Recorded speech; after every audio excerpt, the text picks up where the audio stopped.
Good morning, everyone. Are you able to hear me well and see my screen? Yes. Okay, great. It's almost 9. I see we're with 14 or 13.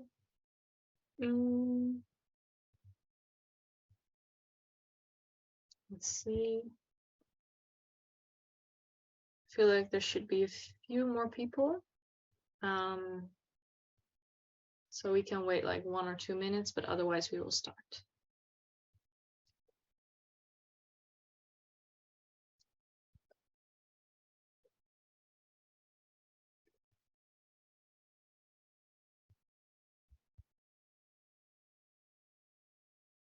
Oh yeah, I see more people are joining.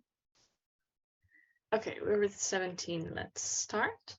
So welcome everyone to this final exam crash course. Of course, you will have your exam on Friday, and we'll have a session today and on Wednesday to fully prepare you for it. So about me, I'm Mara. A few of you might have had me as your TA for this course. I'm a third-year AI student, and I also have past experience with teaching this course. So here's the WhatsApp QR code. If you have not done so already, I would really advise you to join the WhatsApp, because there I will send the slides afterwards. And if you have any questions, you have to ask it in this group chat. So I'll give you a few seconds. But I think most of you had already joined, so that's good.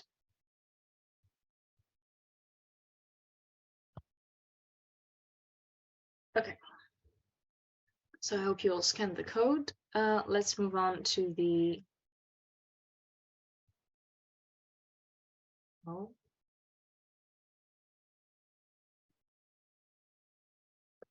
Okay, sorry, it wasn't going to the next slide. The exam analysis. So here you can see all the topics that we will cover in the crash course. So as you can see, machine learning covers a lot of different topics. Machine learning will be discussed on Wednesday, and the rest will be discussed today. I also want to point out that ethics is an open question. And the ethics theory will not be thoroughly discussed, as this is an open question regarding your own views and opinions on certain things. So I cannot really teach you how to form your own opinion. I guess that's something personal. So I do have a small overview on some of the theory points that could be brought up, and I have 3 sample questions.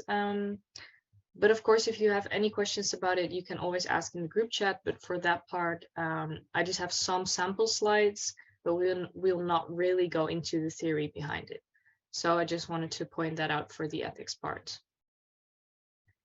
Furthermore, I want to ask you to be proactive during the session, so this way you get the most out of it. You can raise your hand to ask questions, or of course just unmute yourself whenever you want, ask questions in the chat, be interactive, take notes, and I will probably ask some of you to help me with certain exercises. So you can then just unmute yourself, and don't be afraid to make mistakes, even if you say, okay, I have no idea how to do this. We'll just go through it together. Oh, okay, that's good that you let me know. If you cannot speak, maybe you could use the chat if you want, or if you don't want me to ask you at all because you're sick, maybe let me know. Then I can take that into account as well.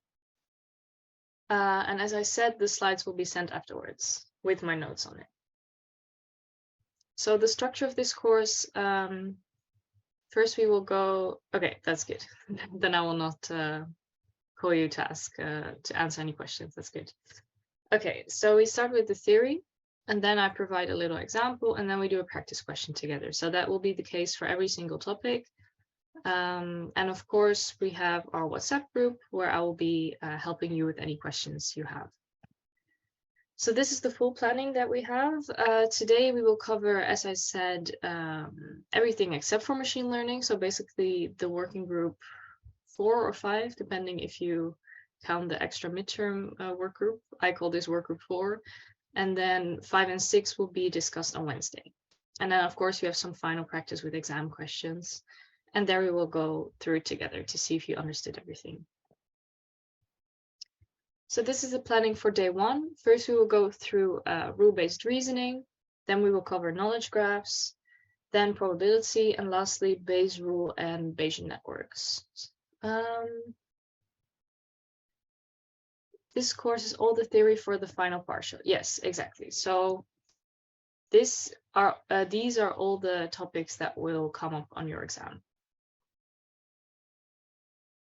Because I also saw some of you ask, like, there were some exams from last year, I think 2020 and 2021, but they included like set theory, for example. But that was because we had a bit of a different structure. Like when I did the course, we did not have knowledge graphs and rule-based reasoning, but we had set theory. And then for the midterm, we had other theory that you guys didn't have. So just focus on these topics. If you see any set theory, it won't be on there. Just only study the 3 work groups that you had after the midterm. That's what you need to know. Okay, let's see. So this is our planning. Let's start with rule-based reasoning. So rule-based reasoning is a different way of proving entailment. So if you remember from the midterm, we had DPLL, which was like this huge algorithm that you needed to apply in order to prove the entailment from the knowledge base, remember?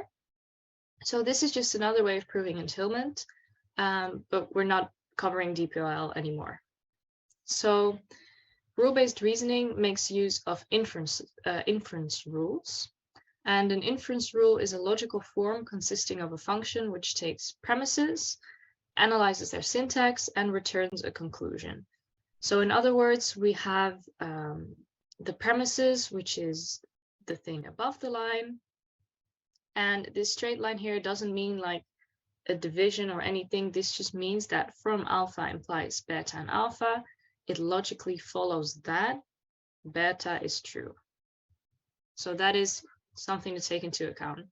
In this notation, you see whatever is up here, and from that, it logically follows that beta is true. So if we see that, we can immediately conclude beta is true. So one thing to take into account is that this is not the same as something like this, because this was the logic notation we had before. But this is something different because this is just a logical formula with an implication sign, and here it does not immediately follow that B is true, for example. So it is something different. Of course, it kind of looks similar. But in our case, we have a few inference rules which will also be provided on the cheat sheet, and they look more like this notation. So that is important to remember.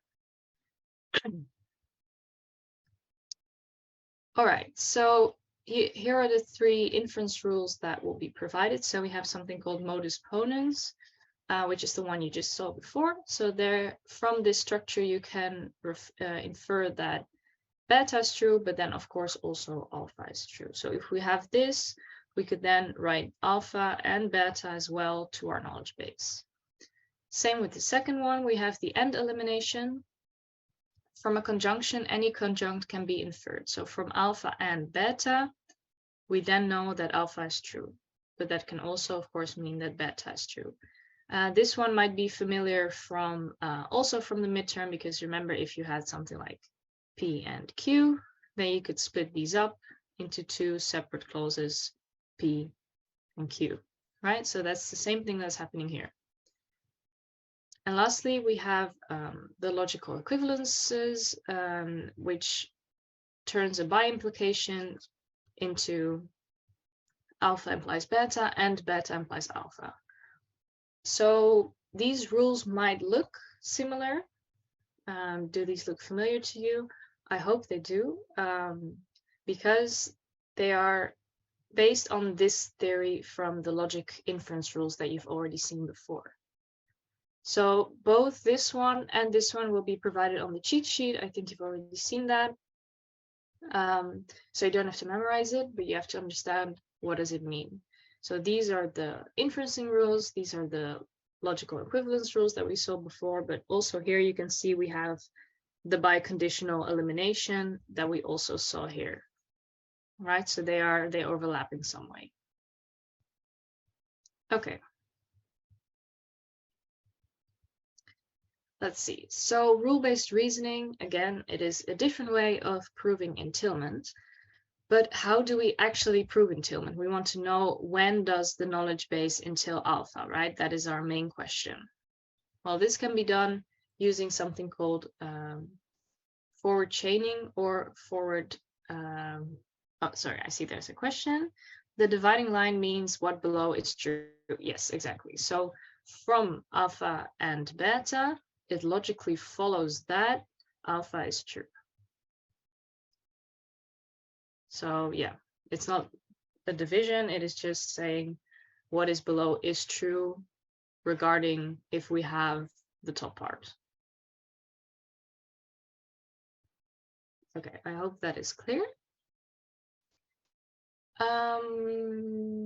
So yeah, we have something called forward chaining or forward checking. It's the same thing.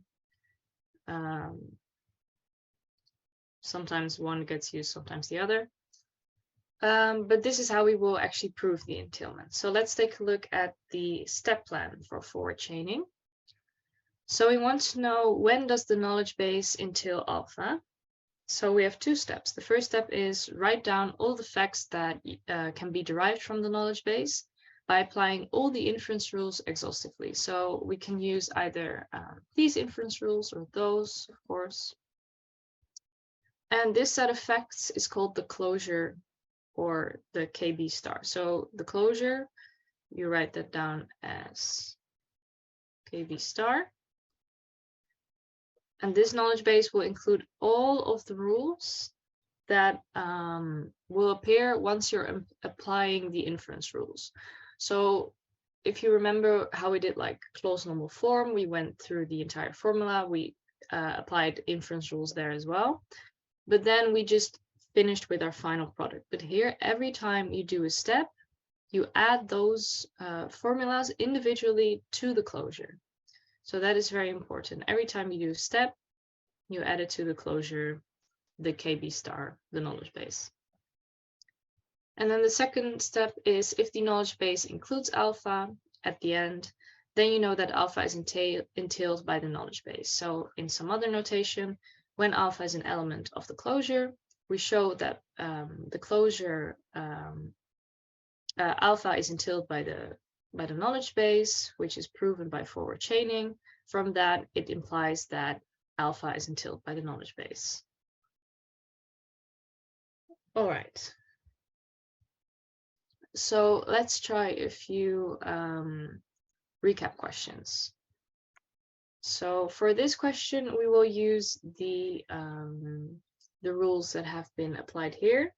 And then for the next one, we will go through the other inferencing rules, but this is just the first step. So here it says, prove or disprove whether this knowledge base containing C implies not A or not B and A entails not C. So we have to use the forward chaining or the forward checking technique. It says, give the rules that you apply and write down the closure. Okay, so if you remember, what was the first step? We write down all the facts that can be derived from the knowledge base by applying all the inference rules exhaustively. So here we have our set of rules. Let's see, I'm just going to start from the top. Maybe Abisa, could you help me with this question?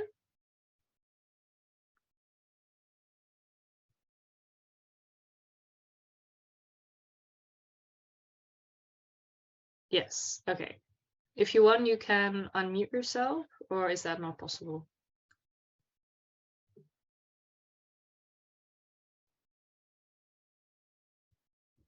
Yeah, sure. Okay, I think that's easier. Great. Okay, so we start with our knowledge base,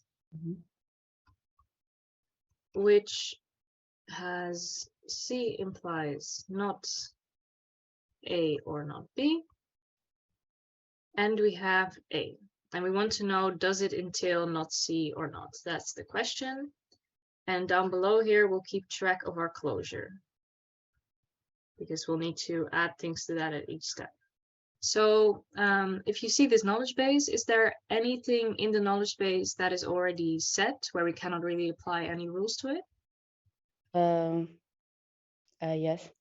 I think we first, for the KB closure, we have to write down the whole KB.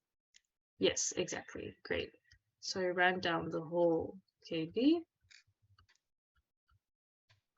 And we also have this A here, which we cannot really do anything anymore. So the only thing we have to still work out is this formula here. Okay, great. So if you see this formula, I see it is, oh yeah, it is. Okay, so what rule could we apply to C implies not A or not B? That will become C or not A or not B. So we're doing the implication elimination, right? Yeah. Yes, so do take note that alpha becomes not alpha. So here we actually get not C. Oh yeah, not C, yeah. Yes, but the rest was indeed correct. So this stays the same. And this was implication elimination. So that is indeed correct. So what could be a second step? The Morgan rule. Perfect, yes. So what would we get after we applied the Morgan rule? Not C or not A and B. Perfect, yes. And then for each step, we have to apply it, we have to insert it again in our closure. So here we had not C or not A or not B from the implication elimination. Here we did the Morgan, which was indeed correct. Oh, Morgan. So we also added to our closure. So we have not C or not A and B. Yes. Okay. So after that, is there any other rule we can apply? I think again the Morgan rule. So where? From not C maybe, or? yeah, not C or not A and not C or B. Ah, okay, yeah. So that is actually this rule, I think you mean. Yeah. Oh yeah. Yep. Yes. So what you said is indeed correct. We get not C or not A, and we get not C or B, and that is distributivity rule. Okay, so we add those to our closure as well. Not C or not A, and not C or B. So for our final, could we still apply any rules to this one? It will become a comma. Yes, exactly. So we do the end elimination. Let me just write that down here. So from not C or not A and not C or B, we apply and elimination. So we get not C or not A, comma, not C or B. So that is indeed and elimination. So we add these to the closure as well. So we add not C or not A. So let's see, I'll just continue the closure here. So we had something beforehand, and then we also have now not C or not A. And lastly, we get not C or B. And then our question was, is the knowledge base, is not C entailed by the knowledge base or not? So what do you think if this is our final closure? It is not entailed because it's not an element in the KB closure. Exactly. That is indeed correct. So we saw here with our step 2, if the knowledge base includes alpha, then alpha is entailed. But as you said correctly, not C is not an element of our closure. So not C is not entailed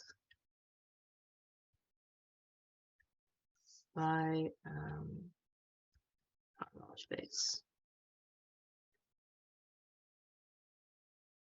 Okay, so I got a question here. Thank you, Avisa, that was great. So it says, why is it not an element in our closure? How can we see that? So good question. So when it is an element in our closure, we were looking for not C. If it is an element in our closure, then it would be only just not C would have to be a part of our closure.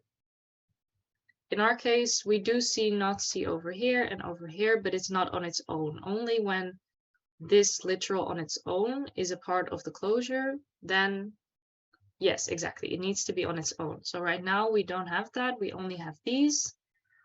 Yes, okay, great. And then that's why we can say not C is not an element of the knowledge base. Because even though we can see not C a lot of times here, it's still not a part of our knowledge base. So of our closure, sorry. So that is why it is not entailed. Okay, so this is how you would solve the question for this one. So when we do forward checking, we have to add every step that we do until our closure, until we reach closed normal form. Yes, exactly. So you just apply all the rules exhaustively until you cannot apply any rules anymore. So I guess until you reach CNF, that's one way to look at it. And then you add every single step to your closure. So that's also what we did here. All of these are in the closure. And also our last step, we also added it. Yes. Will that be an open question in the exam?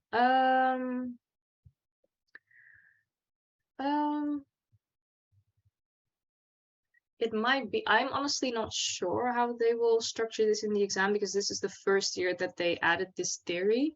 So it's kind of new for me as well. So I'm not quite sure. I feel like it would make sense for it to be an open question.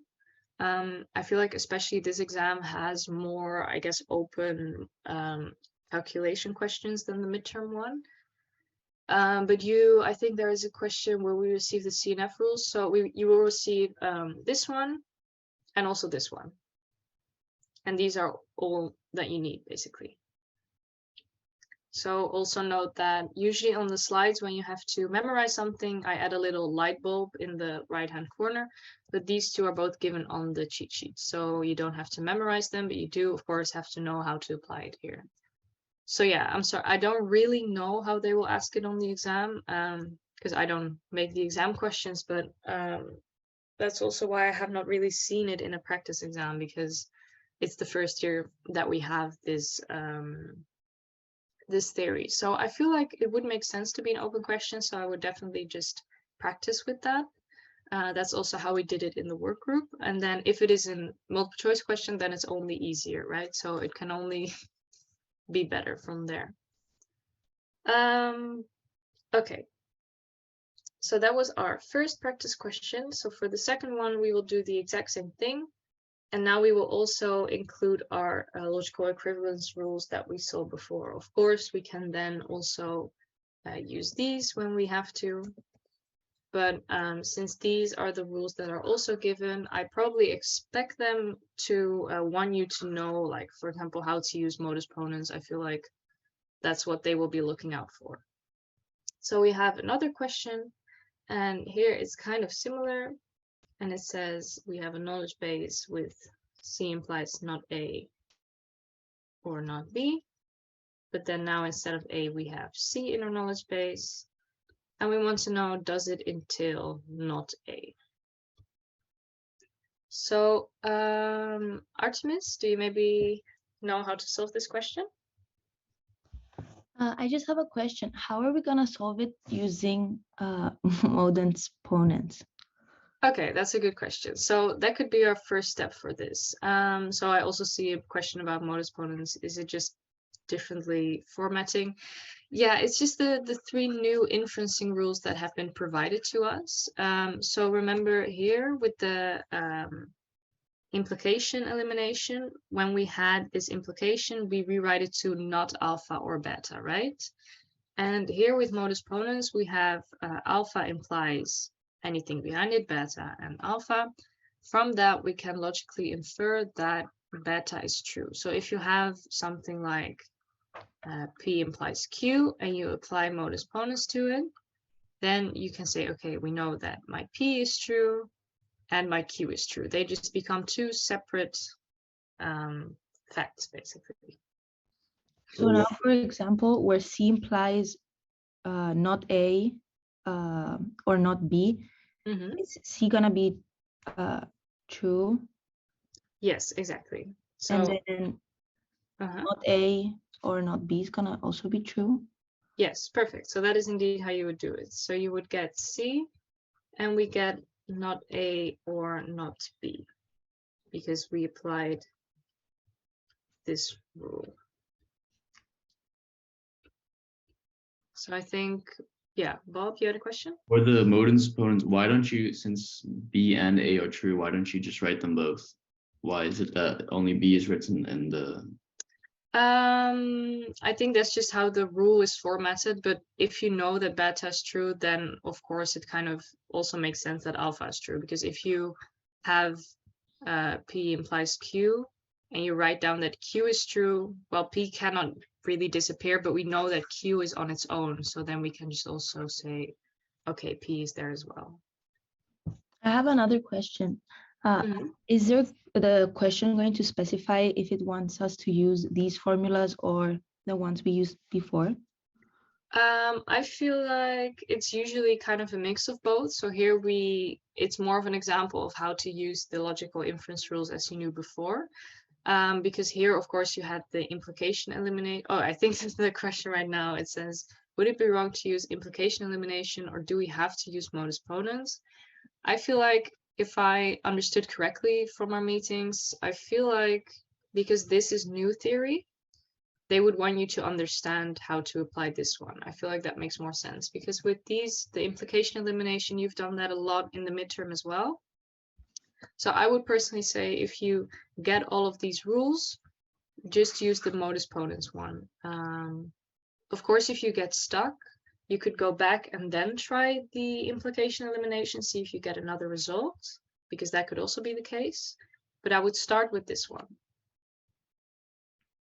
Okay. So now, like, to continue with this, we're gonna apply the different rules on not A Yes. or not B. Oh, so we continue like before now. Yes, exactly. So is there any rule from these that we can apply?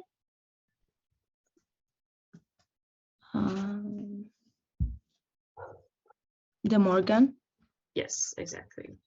So before we continue, of course, we have to write down our closure, right? So we add everything to our closure. So the thing we started out with, and also C, and then afterwards we had C, but that one is already in the closure, so we only add A or not B.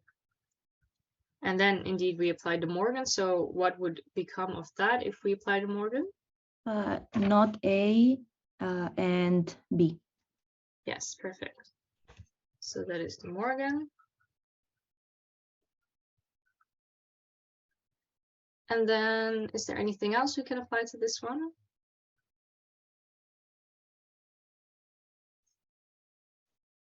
The comma.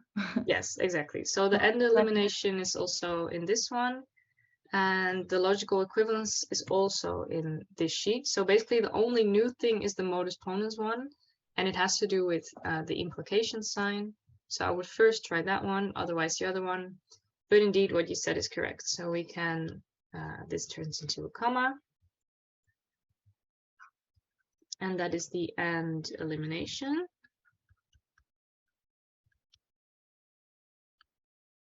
So what do? We add these both to our closure again. And now what do you think the conclusion of this question is? So they wanted to know, is not A entailed by the knowledge base? So what do you think?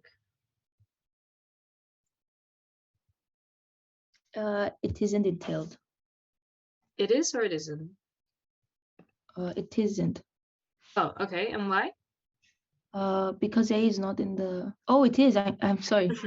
That's it okay. is. It's in the Yes. knowledge base. Exactly. So our final answer is that not A is entailed by the knowledge base. Yes, because it's right there. So from the end elimination, we ended up with not A. So from there, we saw that not A is an element of our closure. So we can conclude that not A is entailed by knowledge base.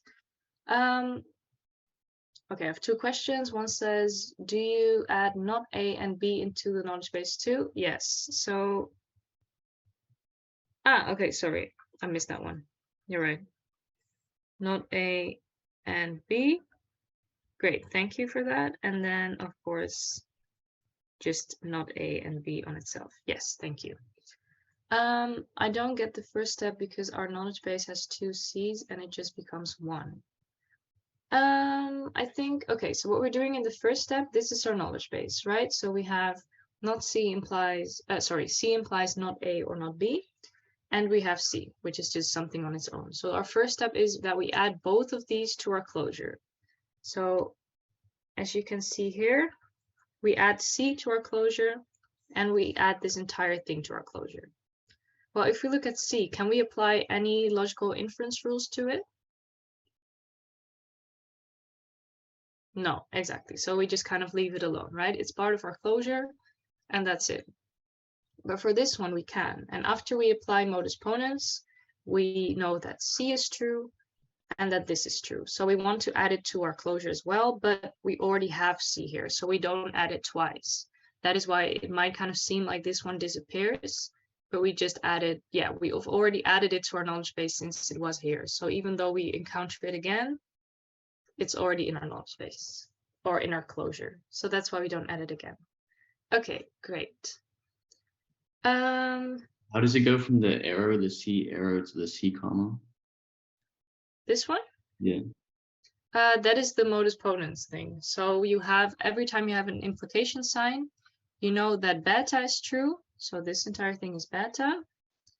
But then from that, you also know that alpha is true.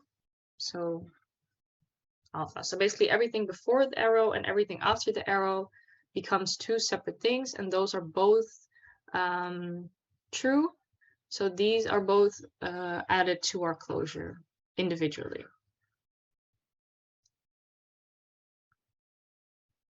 Okay. Yeah. So then you don't use the CNF thing anymore. Then you move on from the two separate ones. Yeah, exactly. So basically from C, we cannot really apply anything anymore, right? Because it's C. So from there, we just move on to this one. So as soon as you see the double arrow thing, you just do the more modens thing. Yes, so just the implication. So this is just an arrow like that. It might be, it's not this one. It's, yeah, just a normal arrow. So also, of course, from AND elimination, as we saw here, if we have not A and B, we turn it into a comma. Like in this rule, it says, okay, then alpha is true. So that would be not A. But from like logically thinking, then of course we also know beta is true. Because we cannot just get rid of beta altogether. So I would personally add this if you would want to remember. I think I added it in this slide here. Yeah, so we have beta, but then of course also alpha, and here of course also beta. So just remember that you need to add those as well.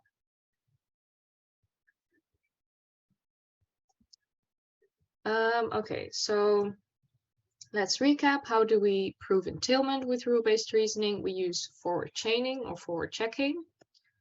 And this is the step plan. So first you write down all the facts that can be derived from the knowledge base by applying all the inference rules exhaustively. And this set of facts is called the closure. And if the closure includes alpha, then it is entailed by the knowledge base. So this should actually be, sorry, the closure. Yes, exactly. I was reading it and I was like, okay, yes. If the closure, I'll just highlight it, includes alpha. I think it's also here. Yeah, here it is correct. We showed that it logically follows that alpha is entailed by knowledge base, so we can apply, imply that alpha is entailed by the knowledge base. Yes, okay. So we did this first question, which only applied the rules that we knew before. And with this one, we also used modus ponens. So again, the AND elimination is also in this one, which is, oh no, sorry, that's just one you remember from last time, but this one is also in here. So the only thing that overlaps is the thing with implication. So again, I would just say first try modus ponens. if that doesn't work, if you get stuck, or if you maybe want to backtrack again, then you can try the normal implication elimination, but also if that doesn't really lead to anything else, then you can just know, okay, it is not entailed, or it is, of course. Okay, I think we're already at the end of rule-based reasoning. So let's have a 15-minute break right now, and then we'll meet again, or maybe it's better if we have no, 15 is good. So we'll meet again at 9:50.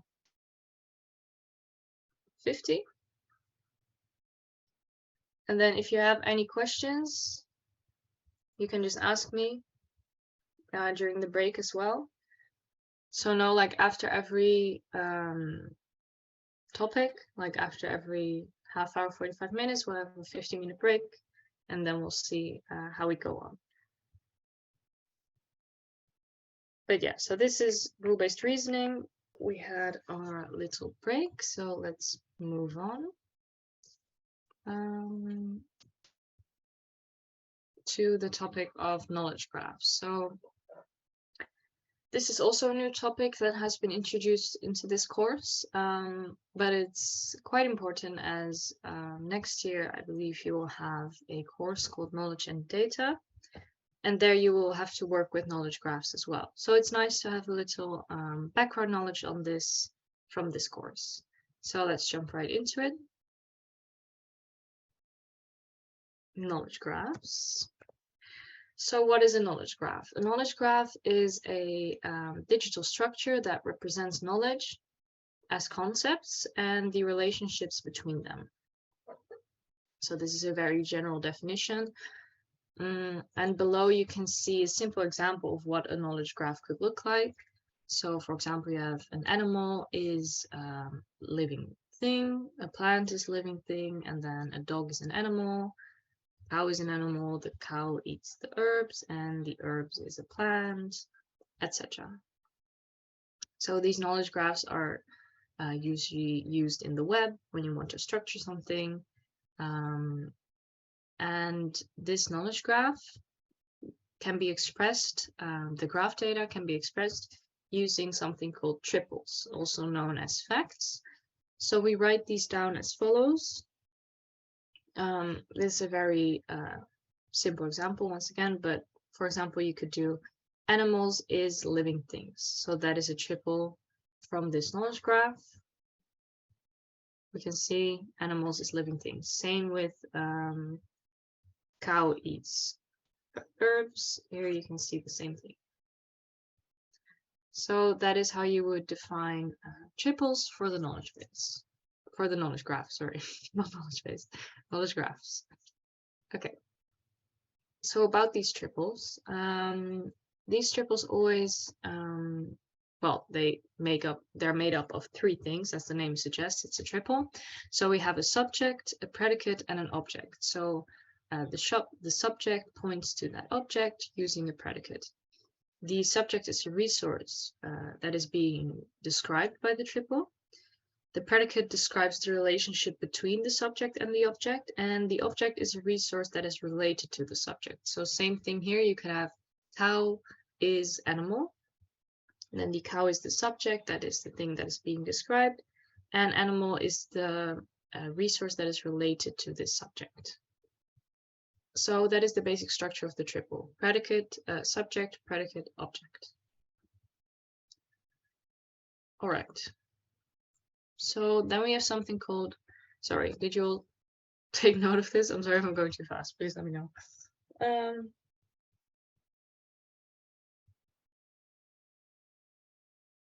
Okay. If you have any questions or I'm going too fast at any time, please just interrupt me. Yeah. Okay, so there's something called the Resource Description Framework, or RDF for short. And it is a general framework for representing interconnected data on the web. So the RDF statements, they express relationships between resources. So this is a simple RDF graph. You can see Mary Smith is a person, is employed by XYZ Corporation, has the job title account manager.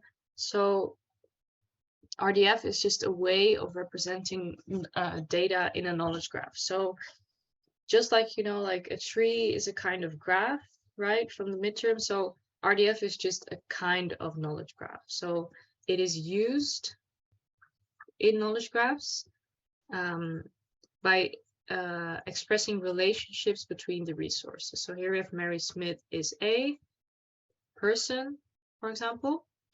And in the next examples, you will actually see RDF type, which is represented like this, RDF type. So that is kind of the RDF vocabulary that is used in the knowledge graph. So RDF type represents a is a relationship. So if I say students is type person. So if I know student is a person, then this is a is usually represented with RDF type. It's just a rule that has been defined once. So this is a turned into RDF type. Okay. Then we have something called RDFS, which provides a mechanism for describing groups related of related resources. So that is the RDF. And now it describes the relation between these groups. So for example, these properties can be classes or subclasses. We also have RDFS range and RDFS domain, which we will look at in a second. But here's another example. So here we have the RDF special term. So as you can see in the knowledge graph, every time you have something that could be like is a, so a dog is an animal, cat is a cat, then we use RDF type. That is just predefined. Same with RDFS. That is usually about describing the groups and the relationships between them.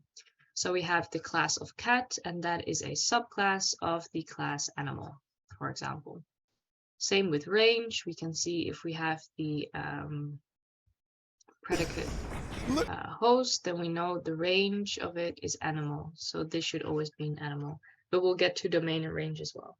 So you don't really need to know the theory behind the RDF and the RDFS. You just need to know it exists. And, you know, that is why you see these pop up every time you have a knowledge graph, because every time you want to describe something as it is a relationship, we use RDF type. And when we talk about classes, we use RDFS.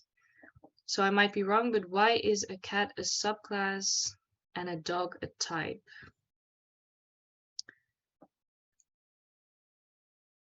Aren't they equal? I think what you're seeing here is that dog 1 is a type of animal. So that is the, as you can see here, the subject, right?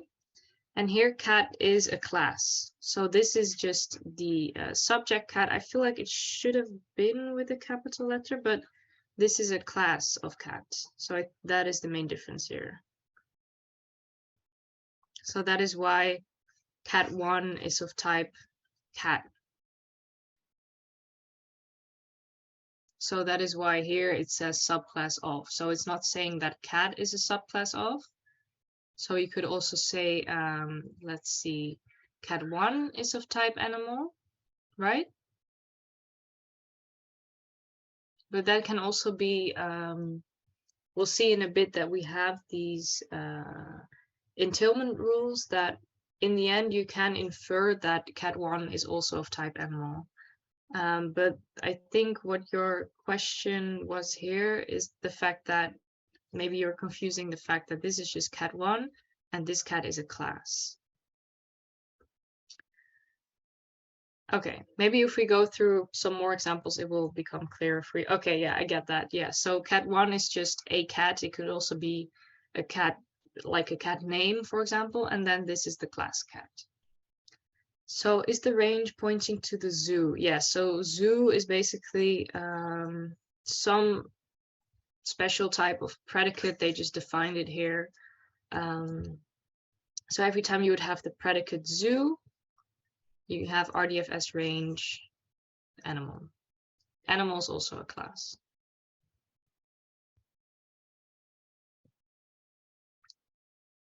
But yeah, RDFS range always talks about predicates. So that's something very important. But we'll also see that in the rules further on. Okay. So we have the scheme of vocabulary. So we also already kind of saw it there, but you can specify that something is a member of a class. So yeah, classes are usually with capital letters. I think, oh yeah, they're at the right of the class, but you also see that in the entailment rules here. But we can say that something is a member of a class. So we can say the Netherlands is of type European country. So then Netherlands is a member of the class European country. We can also specify that something is a subclass of another class. So we can say that a European country is the subclass of a country. So these should both be classes. Otherwise, it cannot be a subclass of, right? They both have to be classes. And then lastly, we can specify that some property always relates to members of specific classes. So the property, or as you can see here, the predicate,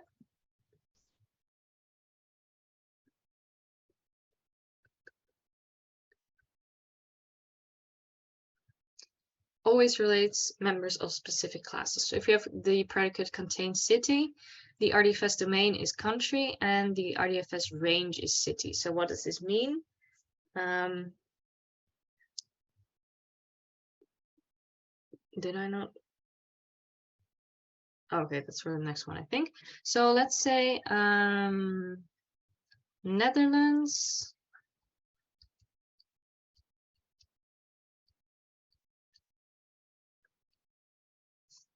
And then the predicate is contains city.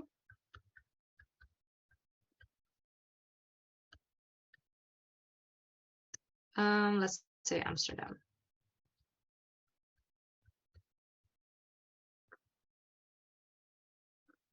So this is kind of important to know what the difference is. So the domain points to the predicate, right? Contains city. So what it means is that, so of course you would have Netherlands contains city Amsterdam, so it points to Amsterdam, right? What this means is that the domain, so everything pointing from left to right, basically from contains city to the other thing. So everything here, this is the domain. Meaning that every time you would see the predicate contains city, the domain has to be a country. And that also kind of makes sense, because if you have something that says contains city, you're usually talking about a country, right? A country contains city blank. So that is why every time you would look at what is this predicate pointing to, that is the domain. So if you look at the left-hand side, basically, Netherlands contains city Amsterdam, the domain is Netherlands, so we know that Netherlands has to be a country.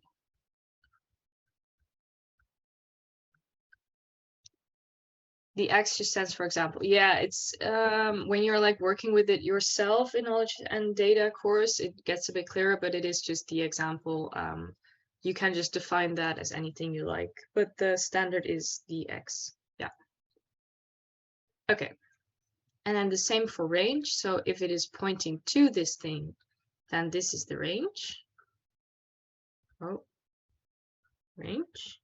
And from here, we know that every time we see the predicate contains city and it points to something, that thing being pointed to has to be a city, because if it says contains city, then of course the thing following has to be a city. But the domain could also be a province, municipality, or region. Well, yes, in that case, you could just expand your schema vocabulary to just also have something that says contains city, domain, province, for example. You could just add that one as well. But I feel like in this case, it would be a bit hard because then it could either be one or the other. So I feel like with these, we're keeping it fairly simple.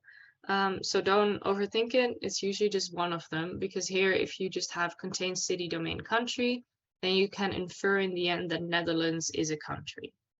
So we're just keeping it really simple here. Okay, so that is the schema vocabulary.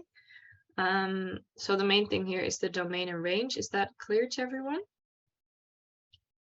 Yeah, why is is it RDF type, and then why is there an S with the RDFS subclass of RDFS domain? What is Oh that? yeah, so that is this one, right? So RDFS, basically it provides, it describes groups of related resources and the relationship between them. So with RDF, we just had the is a framework. So if a student is a person, then we use RDF. But if we're talking about relationships between certain things, then we have RDFS class, RDFS subclass, or RDFS range, because that talks about the relationships between certain properties and classes. So that is why we use RDFS there.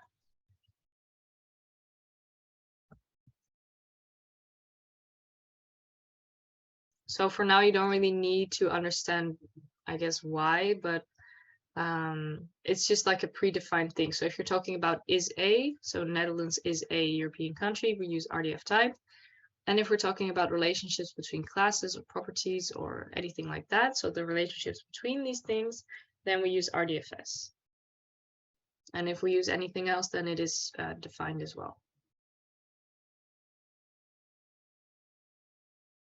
So for now, you just need to remember the things that will pop up probably are RDF type, and then RDFS subclass of, and domain and range. I think more than that is not really said. We can check it here in the entailment rules.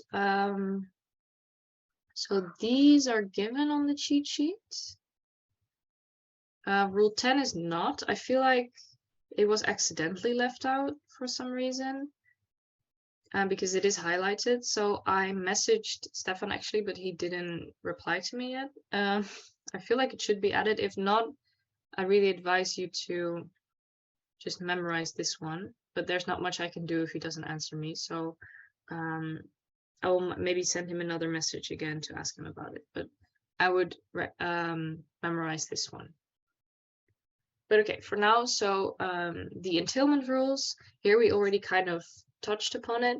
So with these entailment rules, you can actually, if you have a knowledge graph, you can infer certain triples.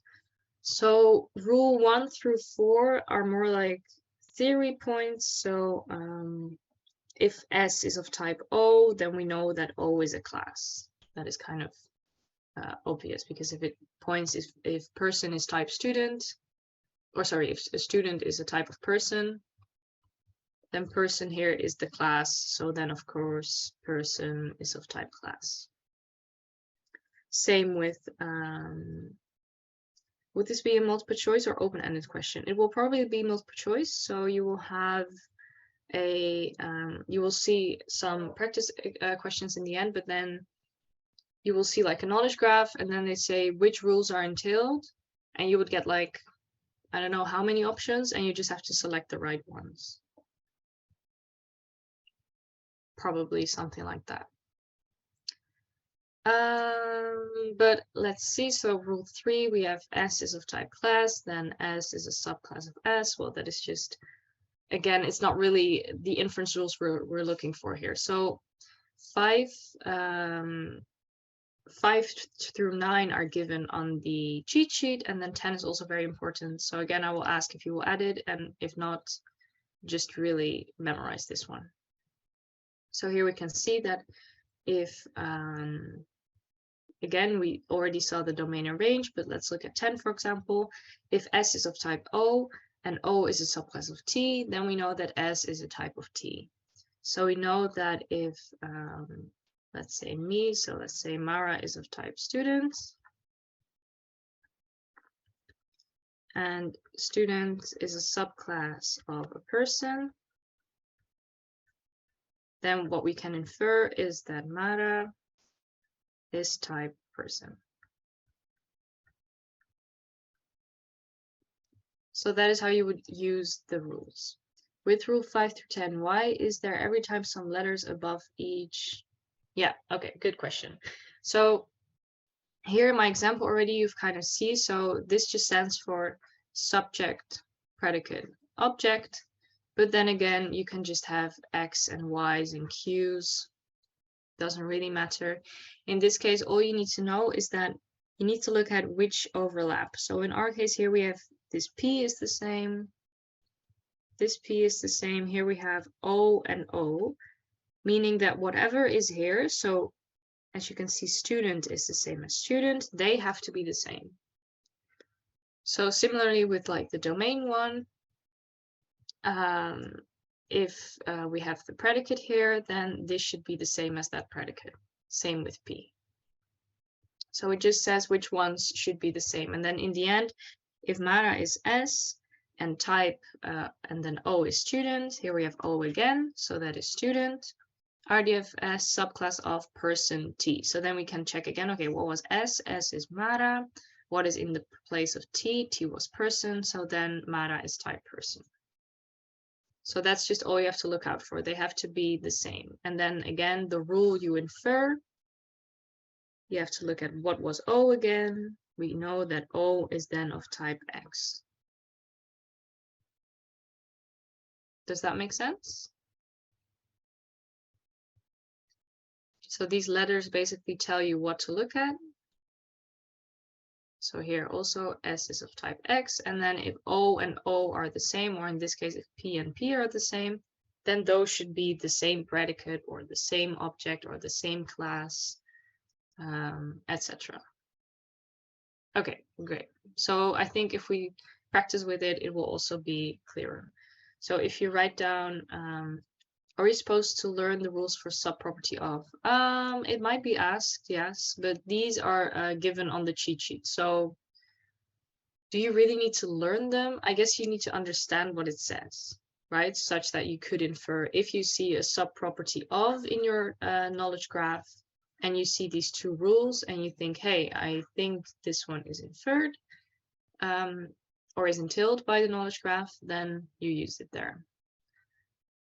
So I wouldn't really say like study them, but you should understand them, like you should apply them, right? But they are given, these 5 through 9 are given.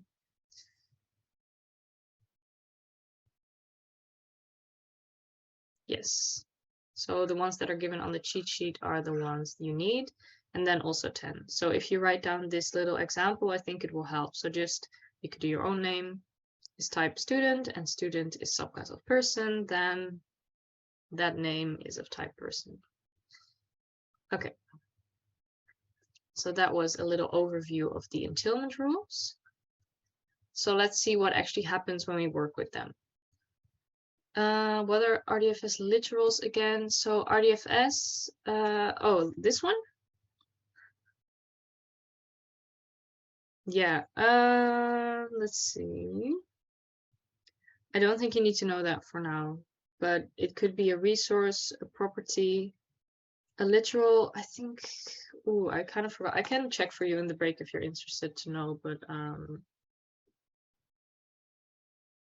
I also did it last year, so it's not that fresh in my memory anymore, like the knowledge and data one.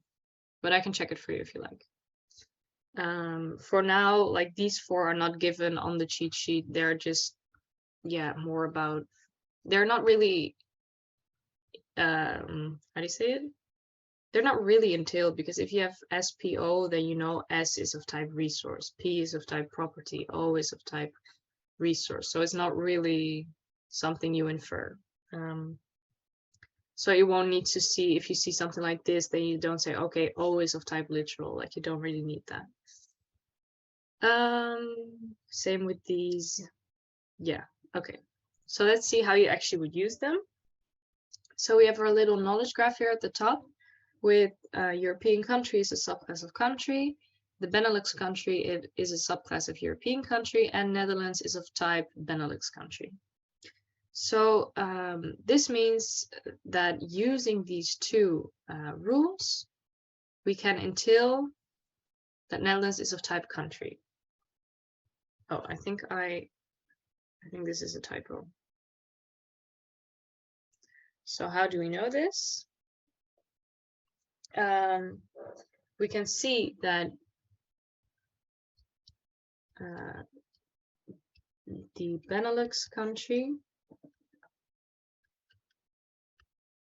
is a RDFS subclass European country.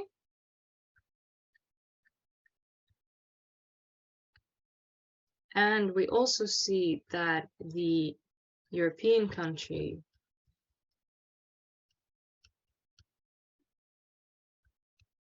is a subclass of country, right? This is just what I'm seeing in the knowledge graph right now. Then using rule 5, we see that if S is subclass of Y and Y is the subclass of Z, then we know S is subclass of Z. So here we can also see we have our European country. Oh, sorry, that's a bit. We have our European country. And that is the same as this one. So that is our Y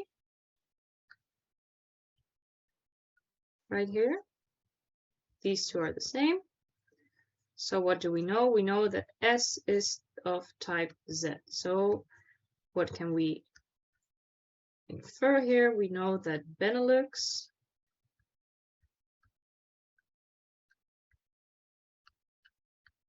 is RDFS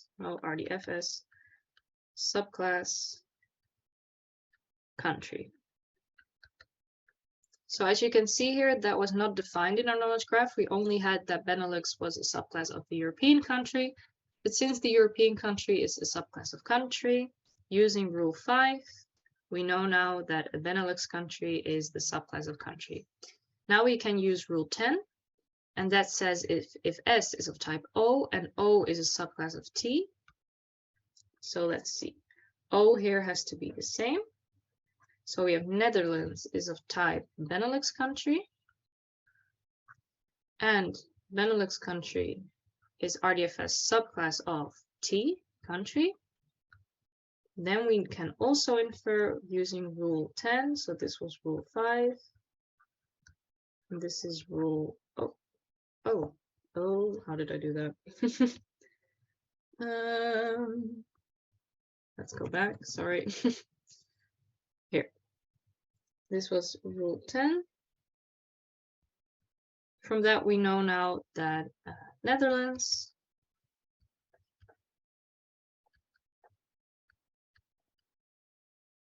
is RDF type country.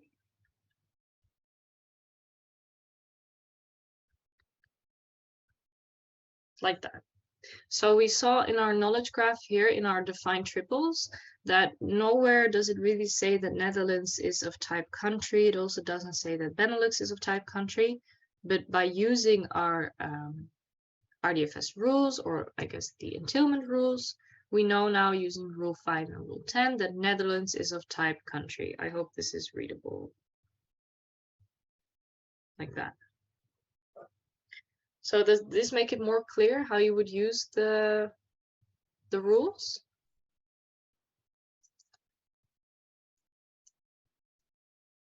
Yes, okay, that's great. So this is all you have to do. This is all you need to know. You need to know how do these rules work? How does the entailment work?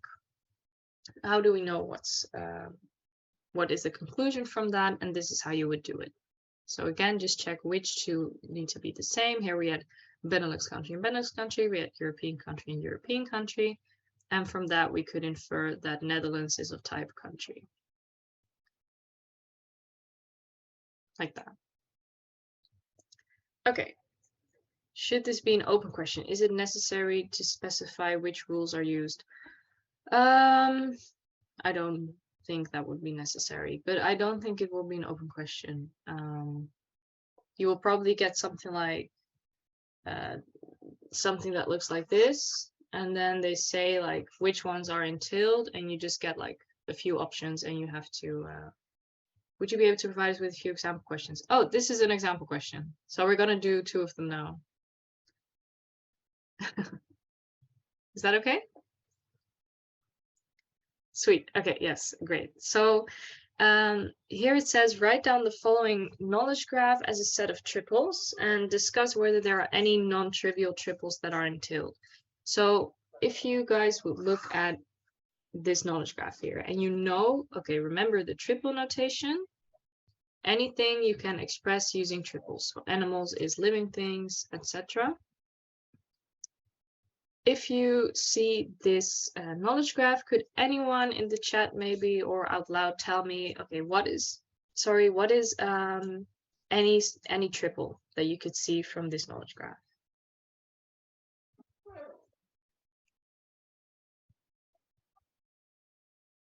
So I need a subject, predicate, object. It can be anything. SW is taught by MZ. Yes, exactly. So that is one of them. So we could write down the triples. SW is taught by MZ. Yes, that is one of them. Anyone else? Wait, why does the is taught by doesn't use the RDF thing? I think it does. It's like defined down here, but this is just another notation. So this would be is taught by, sorry. No, okay, so we have RDF type. So RDF is only ever RDF type. Remember? So this is just one that was yeah, made up by the knowledge graph itself in our case. Like here they're all using the RDFs, here RDFS, sorry. Here we have RDF type, and anything that is not one of them is beneath the line. So this could just be like eggs is taught by, for example. So just remember RDF is only just RDF type. Okay, I see some others coming in. MZ is type professor, that is correct. So we have MZ is RDF type professor. Yes, of course you could do the X before it right now, just to save time. Let's just go through the other ones. So I see MZ is a professor. Oh yeah, that is the same one. SW is of type module, yes. So we have is of type module. I see the same one. Isn't a triple anything with an arrow between them though? Yes, exactly. You basically just write down anything with an arrow between them. So there are, I think, a few more. So you could have, for example, let's do academic staff.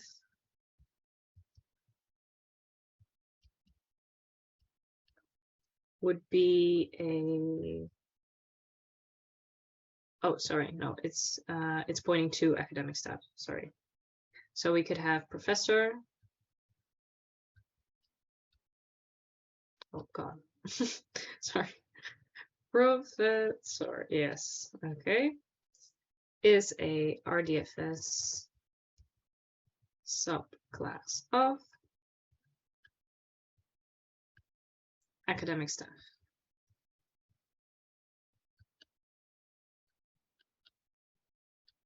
So it is indeed just anything with an arrow in between. We wanted something that looks like this, right? Subject, predicate, object. And this is how you define triples. So on the next slide, we'll see the answer to all the triples, but I think this is clear, right? How you write down the triples? Just anything with an arrow in between. Yes, okay. So then there is also this question that says, discuss whether there are any non-trivial triples that can be entailed.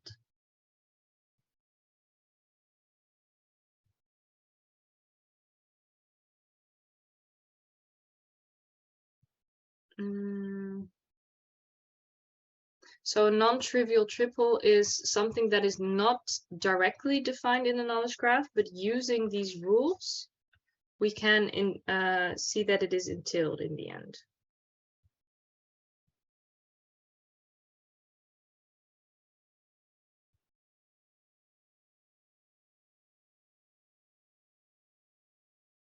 I see MZ is type academic staff. Okay. Let's see if that is, yes, exactly. So if MZ is RDFS type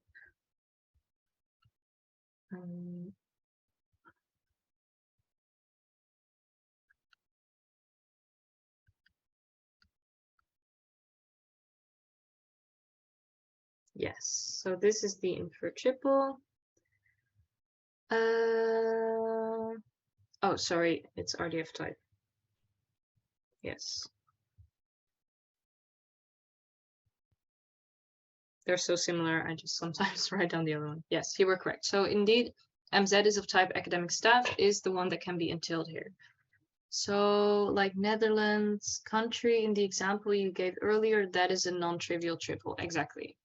So here, the knowledge graph entails that Netherlands is type country. So that was not in our original knowledge graph. So that was the non-trivial triple in our case. Yes, so Kevin, you are indeed correct. It is RDF type academic staff. So how did you get to this? Which rule did you use?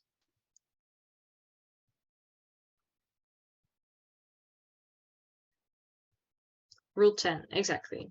Because we can see that MZ is of type professor, and professor is a subclass of academic staff. And as you can see, these two need to be the same. So we have professor and we have professor. And from that, we know that MZ is of type academic staff. So that is the S and the T in this case. Yes, perfect. So this is indeed how you would use the rules. So I hope that was a good example question as well. Okay, so let's see. Are there any questions about this one? Or is it clear?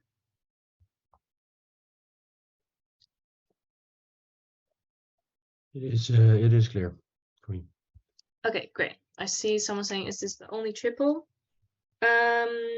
I mean, yeah, there is one more actually, which is, but that is kind of outside of the scope of this course. But one of them that could also be inferred in the end is SW involves MZ, but that is about the sub-property basically. So let's see.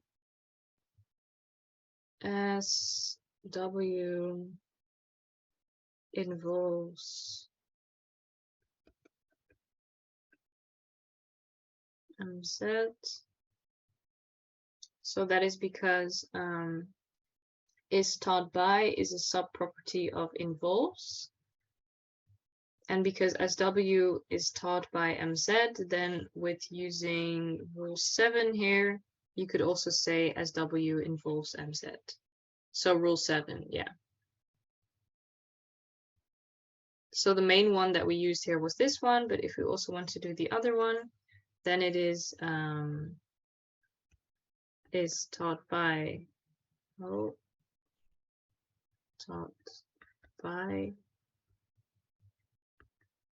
is sub-property of involves. And then because SW is taught by MZ,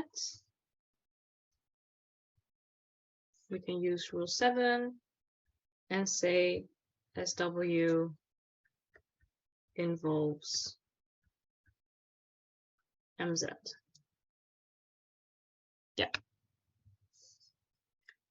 So for this question, I think they just wanted you to use the highlighted ones, but of course, if this one is also one of them, then you can use rule 7.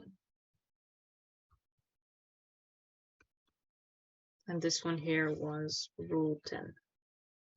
I'm just putting it here so you know which one I'm using. Okay. So let's see if we were correct with the triples. So you can use this to see if you were correct for all the triples. So indeed, it's just anything that has an arrow in between it. So it can be also involves, has domain module, range academic staff, etc. Yes, okay. So let's do another recap question. So here we see reasoning with RDFS rules. Suppose only the following given rule. Oh wait, I see another question. Why is taught not a RDFS? Is taught by... You mean this one?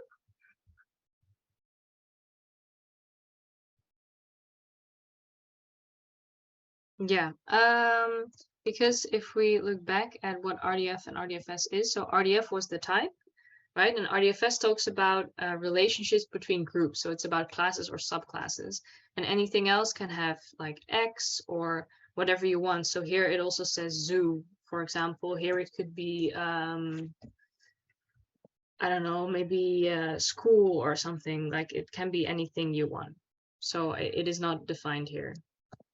It's just is taught by itself. It could be like X, I guess.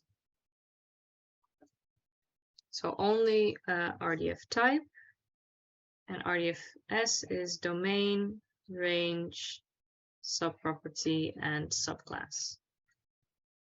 So those are the only ones you will see with RDF and RDFS. Yeah.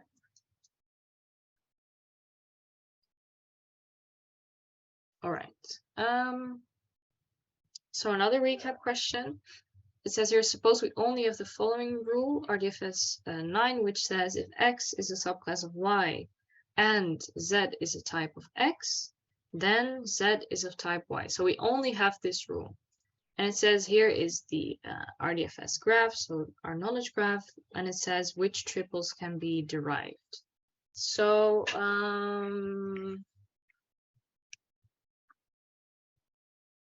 let's see.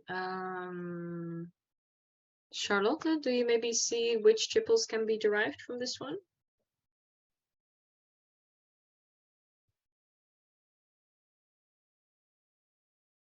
No, I don't think I can do that. No. No? Do you want to try together or? Well, I still need to try. Yeah, I kind of understand the rules, but I can't really do this like fast. Okay, well, we can just check. So what we need here is we have something, RDFS subclass of Y, and we have Z is of type X. So what do we see? What is the same here? The X. So we need something is of type X and X is subclass of Y. So let's see, we have X1 is of type A. So A, and we have A is a subclass of D. Right? So does that that corresponds to our rule here? So what do we know in the end? We know that the Z, so that is, let me take another color. We know that Z is of type Y. And in our case here, Z is X1 and Y is the class D. So if we infer that, which triple can be derived? In our case, it is Xi1 is of RDF type,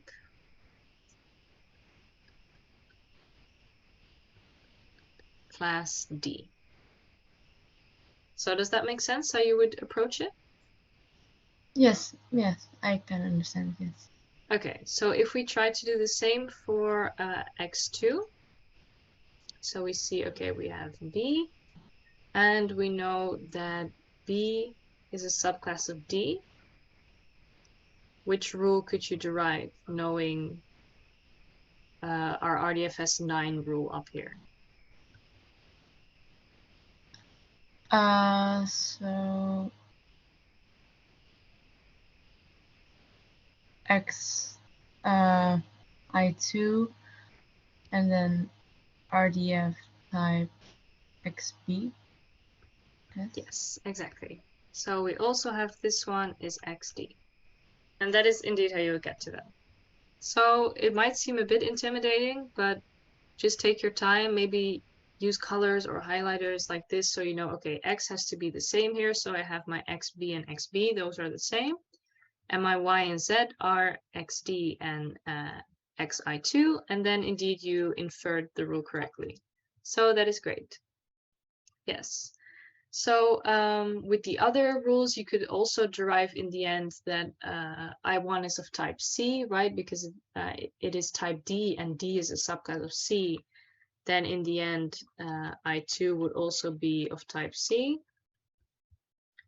But we're not given that rule here. So for now, this is all we need. This would be our final answer. X1 is of type D and XI2 is of type D. Okay, so is the concept of knowledge graphs and triples and the entailment rules, the RDFS rules, is that more clear to you all now? Or I don't really get the RDFS domain and range thing, and we didn't use it in the example, so I couldn't really. Oh, true.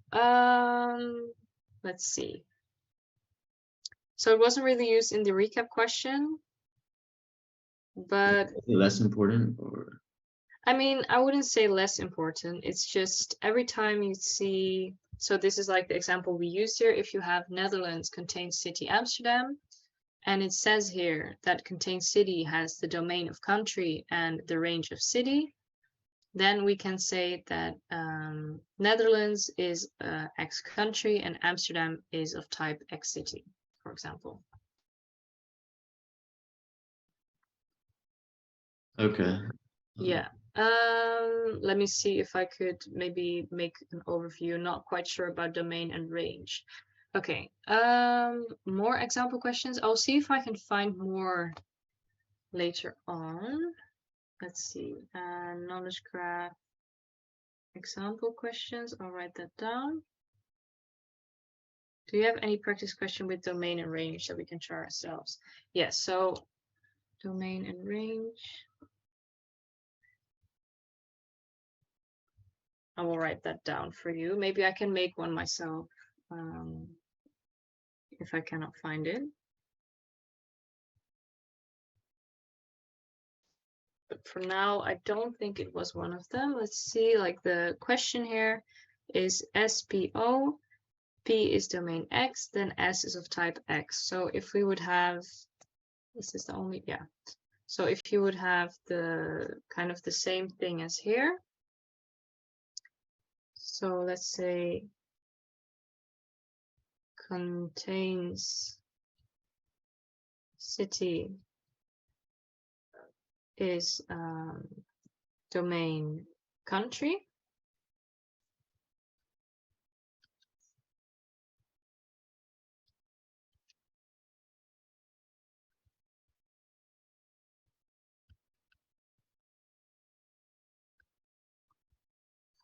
And we also have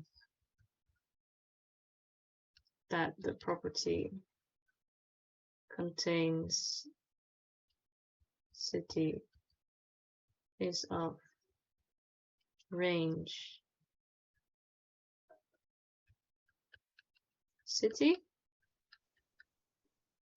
And we have the fact that Netherlands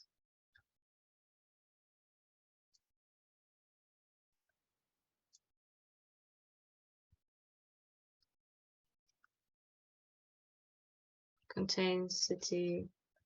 Oh, I remember, by the way, there was another example question I can pull up in a second. Yeah, contains city Amsterdam. Oh.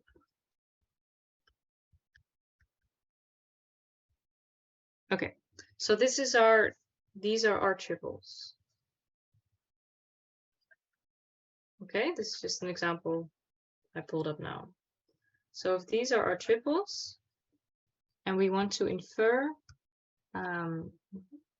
want to infer new entailed triples basically using rule 8 and rule 9. Could anyone tell me what would be inferred here?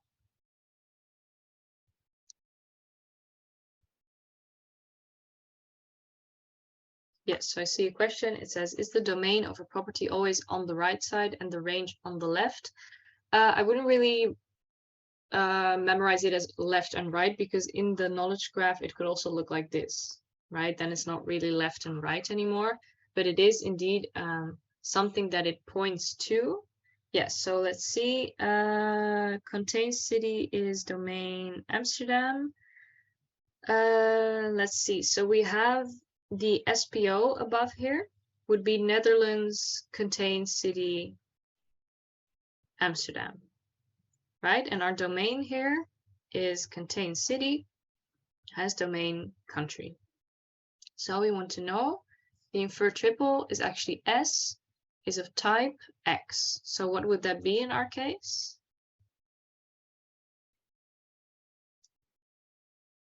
Yes, exactly. So it is actually indeed Netherlands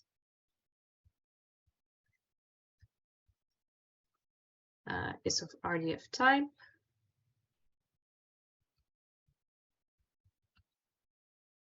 Country.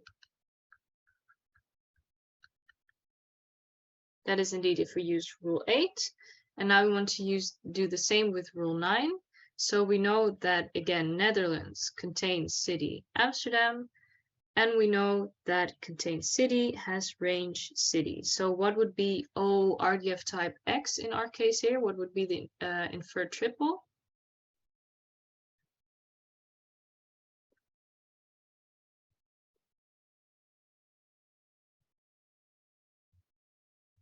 Amsterdam type city. Great, exactly. So we get Amsterdam. Oh, I keep running. Amsterdam is RDF type city. Okay, so I hope this example made it a bit clearer, but indeed, I think, as Kevin said in the chat before, so it is not really left and right. You can just think, okay, everything that using the property contains city, the thing that is pointing to another thing, that is the domain. And the thing that is being pointed to, that is the range. So in our case, the range here has to be of type city, and the domain has to be of type country. So I wouldn't really think of it as left and right. I would think, okay, what is it pointing to? Whatever it is pointing to is the range of it, and wherever it is coming from is the domain. So does that answer your question as well, Kevin? Yes, exactly. Yes, yeah. But I wouldn't really think of it as left and right, because as I said, like in your knowledge graph, you could also have something that looks like this. So it's not really left and right anymore, but it's like up and down. But I hope this example maybe made it a bit clearer. If we take like a 3-minute break, I can pull up another example question. Would that be nice for this one? Just have some extra practice. Yes, please. Yes, okay, because I just remembered that we had another one of these. So if you just give me a few seconds to do that, then we'll do that one as well. Or I don't know if it's like a proper break, but maybe like 1 minute.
Okay, so this is another one that we had, and it actually uses domain and range. So it says write down all the triples that can be inferred using the RDFS reasoning rules. So let me just pull up my notes on this one. Okay, so I think most of you were struggling with this one. So let me just give you a few minutes to look at it. And if you think you know any inferred triple, you can write it down in the chat. So we're looking for 4 inferred triples in total.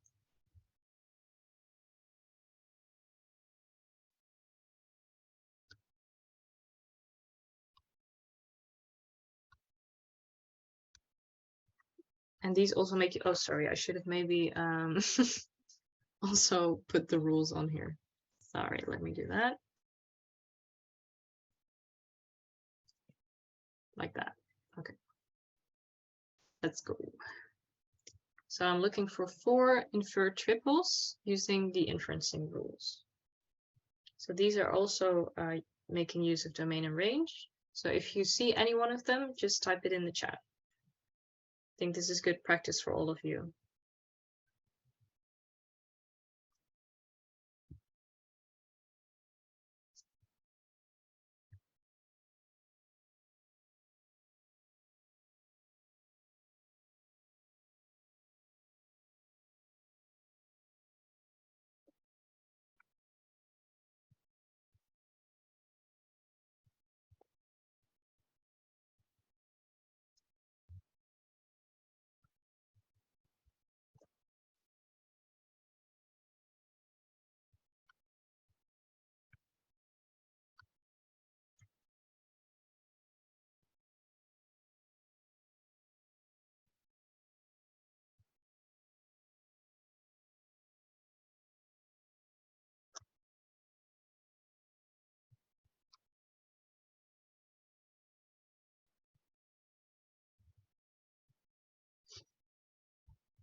So if you found any of the inferred triples, okay, here they are. I see someone saying Charlie is type artist. Yes, so I'll first write them down and then we'll go through them. So it is indeed Charlie, RDF type artist. That is one of them. And then also Ida is of type artist. Yes. Or Adia, sorry, Adia is RDF type artist.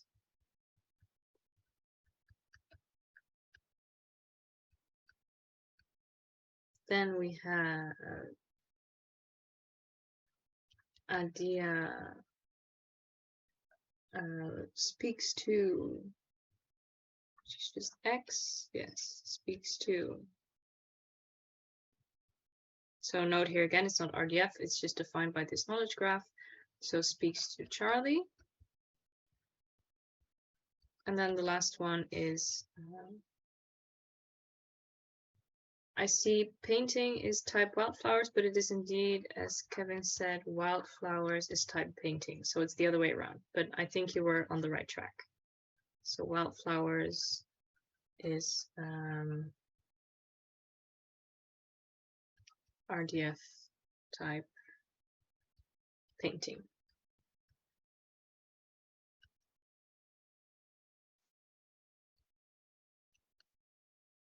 Like that. I think that were all of them. I see every single one of you had another one, so that's good. And then Kevin provided the whole thing. Can you write down the rules? Yes, I will go through them right now, saying like why they are the way they are. Okay, so let's start with the first one. We have Charlie, RDF type artist. So does anyone know which rule? I think it was Artemis, you put that one down. Do you know which Yeah, rule I you used 8. 8, exactly. So let's check. Oh, we have rule 8. So we have SPO, which is Charlie painted wildflowers. And we have the domain saying that if you use painted, then anything that was before it, so the domain pointing to with painted, is an artist. So again, it's talking about the property painted here.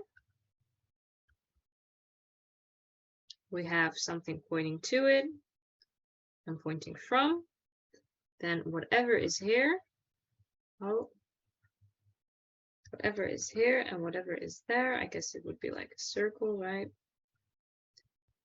So this is then the domain. And this is the range. So anything that has domain here is artist.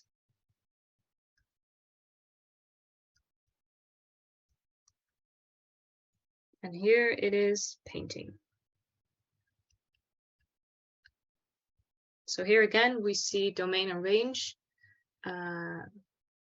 being used here, and that is indeed rule number 8. Yes, great. So then I saw that, yes, Omer, you said Ida speaks to Charlie. So which rule did you use for that one? Rule 7. Yes, because we're using subproperty of, so let's check. We have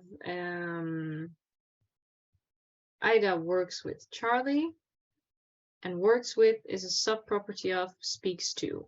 So we know that S, which is Ida, Q speaks to, and O here was Charlie, so indeed this is rule 7. The second one is Ida is of type artist. I see that Joanna, you said that one. Which rule did you use? Rule 10. Yes, rule 10. So let's check. So we have Ida is of type sculptor, and sculptor is a subclass of artist. So then we know that Ida is of type artist. Great, yes, that is rule 10. And for our last one, well, I kind of already talked about it here. Instead of domain, we are using the range of painted. So again, we look at Charlie painted wildflowers, and from that with the range, so that is rule 9. We know that wildflowers is a type of painting. So that is how you would do this question. So I think that was good practice again with domain and range. So it was good that you guys told me how to do this. How do you declare the SPO so fast every time? I struggle picking the right one. Okay, that makes sense. So what I find easiest personally is, for example, if I see S is of type O, and I know then that O has to be subclass of T, I'm just gonna check, okay, if O has to be subclass of T, then I have to check for something that is at the beginning and the end has to be the same. So with type and subclass of, so here we have type and here we have subclass of, you see that the O has to be the same at the beginning and the end, right? So that's kind of how I find my two rules. So then I know, okay, if I use this one and that one, I know that the O has to be the same. So that is sculptor and this is also sculptor. And then the S just refers to what is in front of it, which in our case here is Adia. Then the fact that it is a type is given. And the T refers to the thing after subclass of. So then that is artist. So of course, I'm not encouraging you to like do it super fast. For me, of course, I already did the course where I was doing this constantly, but then in a program. So I feel like for me, it's a bit faster to see, but just look at the rules and then check, okay, do I see anything that looks like it in our knowledge graph? You could also do it the other way around. So first look at the rules, then see, okay, which rule could I infer to it? Okay, I see the word domain. if I see the word domain, I know I have to be in rule 8. What does rule 8 say? I have SPO, and then the P has to be the same from the domain. Okay, I check what is my P from domain that is painted. So I need to find something SPO where the P is painted. So I see, hey, that is right here because it's Charlie painted wildflowers. So that is again how I get to my 2 rules. And then, yes, exactly. So that is kind of the thought process behind it. Yes, great. Okay. I hope that is indeed helpful also for the rest of you. So I would personally check, okay, which one needs to be the same? For domain and range, I need to check the property. For this one, I need to check the object. For sub-property, I also need to check the property. For subclasses, I need to look at, okay, are there 2 subclasses where this last one is the same and this first one is the same? So that is how I would go through it. So also this one then. And then the inferred rule is basically given here. Anything you have before it should be the one that you saw in the first part. And anything here after it, it's also given what that basically means. Okay, so I'll keep this slide up for now, and then we will have our break again. So right now it is 55. So if we have a 15-minute break, we can meet again at 11:10. So 10 past 11. And then we will start with probability. Okay, I hope this was a useful exercise. Again, if you have any questions during the break, you can just ask me, and I'll leave this one up for you guys to check out. So if you're still not certain about it, that's okay. Just try it again for yourself. Maybe use highlighters, see if that helps. Just do it very slowly on your own pace, and then see if you check if you're using the right rules, if you're using them in the right way, and you get to these 4 answers. So then I'll see you guys again at 11:10.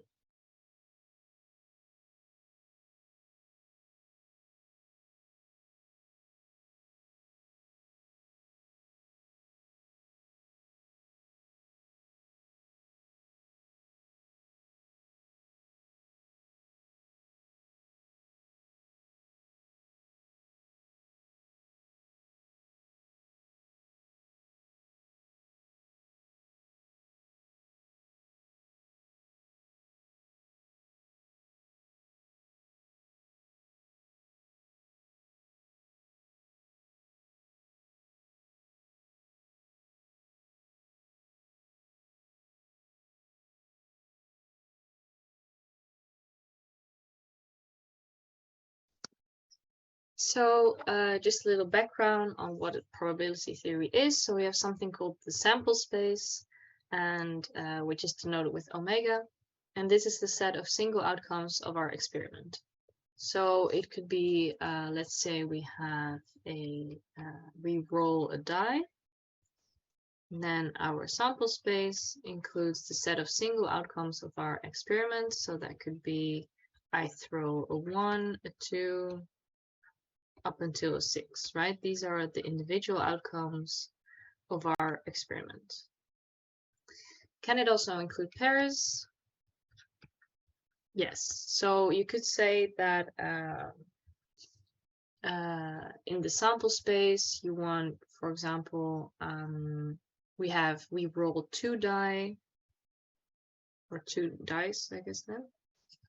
And then our sample space could include something like I rolled a 1, and then I rolled a 4. Or I rolled a 3, and then a 5. Something like that. So it can also include pairs.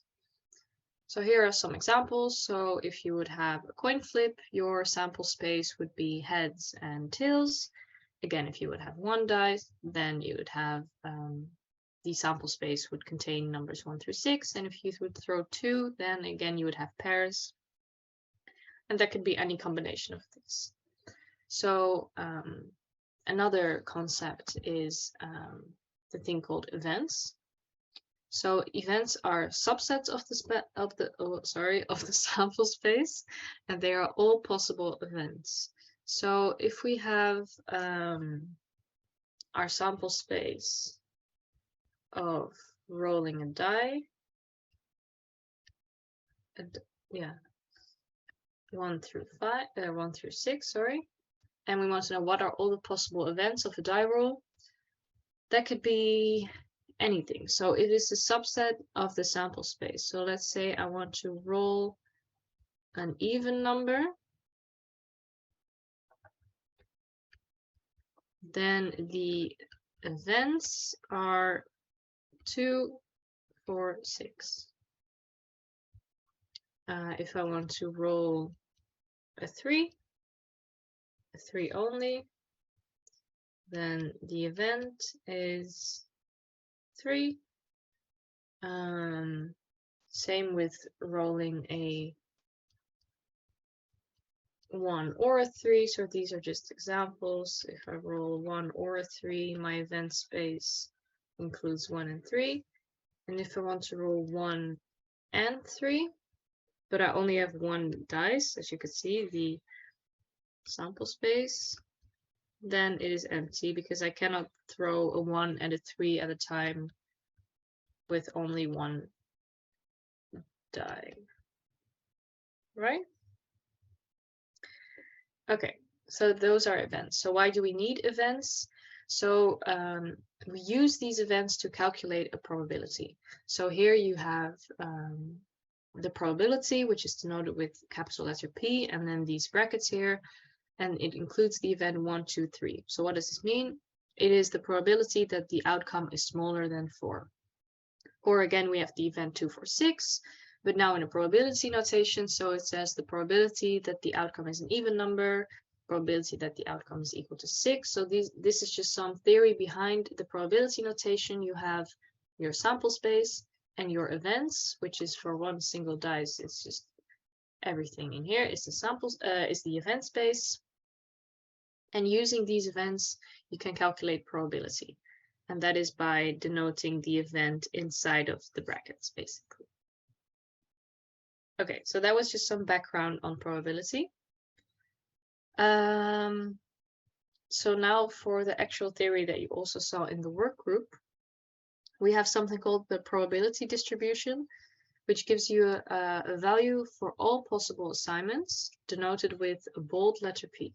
So this is very important to watch out for. This is a bold letter. So here we have our A, B, and C, and the probability of A, B, and C happening with A being false, B being false, and true, C being false is 0.05, for example. So for each and every single combination of these, we get a certain probability. We'll get to this in a second, but it also says the value of the probability vector should always lead to a sum of 1.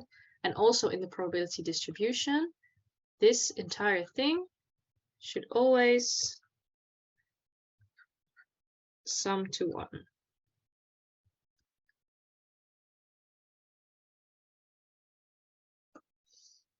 The probability of what happening in yeah, it's just A, B, and C, so it's not really defined what A, B, and C is. It could be with the die roll, could be like throwing a 1, throwing a 3 afterwards, and then throwing a 6, or it's not really specified here. So in the table here, you would have the probability of A, B, and C all not happening is 0.05, and the probability of only A happening is 0.15, etc. The probability of all of them happening at the same time is 0.33. But it is not specified what A, B, and C are. But one important thing to remember is that if you have a probability distribution, either a vector or a table, sum is 1. Everything should sum to 1. Yeah, how we calculate it or how we work with this, we will see later on. Yes. So another thing to remember is that when you are asked for this bold P probability, you give your answer in a vector of probability values, because with the bold P it means all possible assignments. So if I want to know bold P of A happening, then I want the vector of A being true happening and A being false. I think this will also, oh, okay. I think this will also become much more clear in the example. But again, if you're asked for bold P, you give a vector of probabilities. Okay. So I think those are the most important parts here. What is a bold P? What is the probability distribution? And sum to 1. This is very important. You should know this. Okay. So then we have something called the conditional probability. So that is denoted by this straight line. And that stands for given. So as it says here as well, the probability of A given B. So the given sign means what information is given. What is the fact? If I say, what is the probability that I passed this course, given that I studied 30 hours, for example, something like that. The given is the information that has been given, the fact that has been provided. And you have this conditional probability formula, so P of A given B. This is also on the cheat sheet, which is the probability of A and B. So remember this union sign from the midterm exam. This means A and B, and you divide it by the probability of B. So that is conditional probability with the given sign. So let's just try a little sample exercise. So it says, what is the probability that I throw a 3? Given that I only throw uneven numbers. So I want A given B is equal to P A and B divided by P B. So Daniele, maybe could you help me out with this question?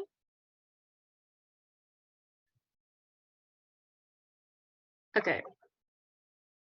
So if you would rewrite this into the formula, so we want to have the probability of 3 given uneven.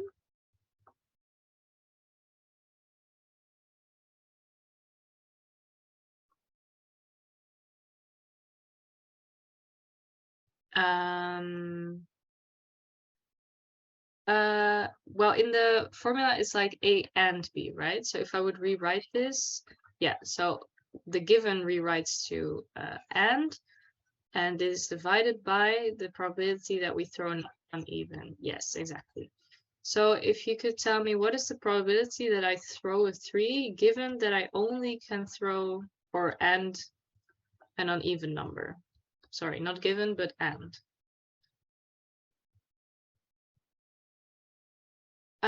Okay, so we have our event space, or sorry, our sample space. So we can throw a dice. So we have 1 through 6. And I want to know the probability that I throw a 3 and an uneven number. Yeah, yes. Because in the conditional probability formula, this is the probability of A and B happening at the same time.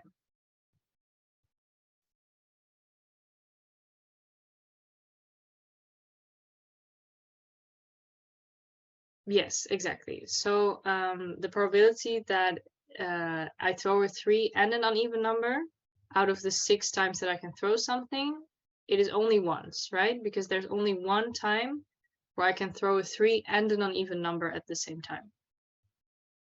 Okay, great. So now I want to know, what is the probability that I throw an uneven number? So just in the probability that we have 6 events in total, how many times can I throw an uneven number?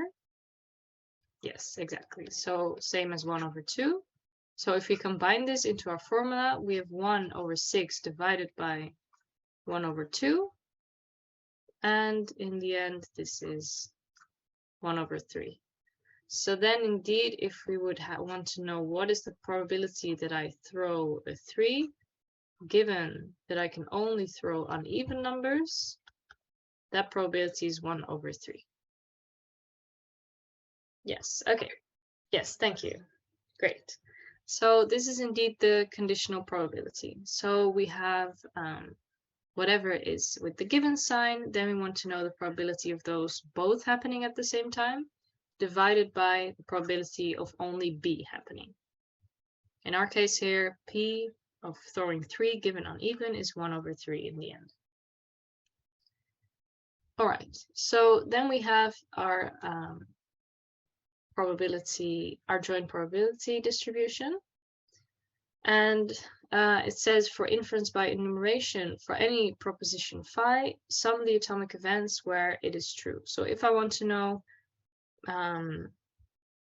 P cavity, I want to sum the amount of times where that is true.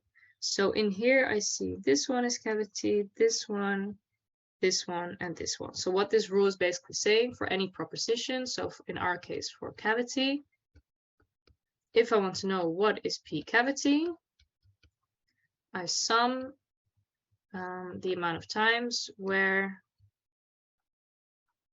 cavity is true. Like that. Sorry, it's getting very warm in here. I'm going to turn off my...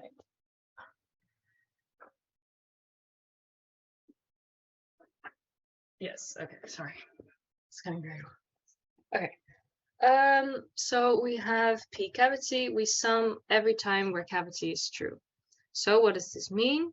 We will sum up our values here. So 108,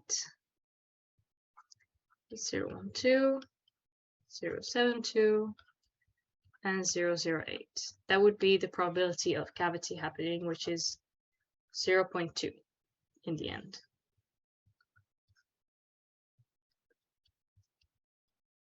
So that is just cavity with a small letter. But as you can see here, we have capital letters. So what does that mean? The capital letter means that we want the value of both cavity being true and cavity being false. That is what the capital letter stands for. Because as you can see here in our joint probability distribution, you can see we want the joint probability distribution of toothache with a capital letter, catch with a capital letter, and cavity. And you can see we have toothache true, toothache false, catch is true, catch is false, and we have cavity true, cavity false. So that is why it is denoted with a capital letter. Every time you see that, you know, okay, I need the truth value for it and the false value. So that is why it is denoted like that in this table. And if I'm just asking for what is cavity without the capital letter,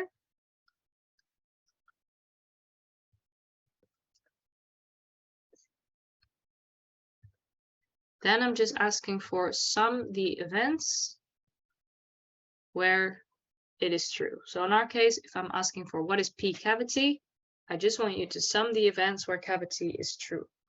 So that is only this part of the table. Okay.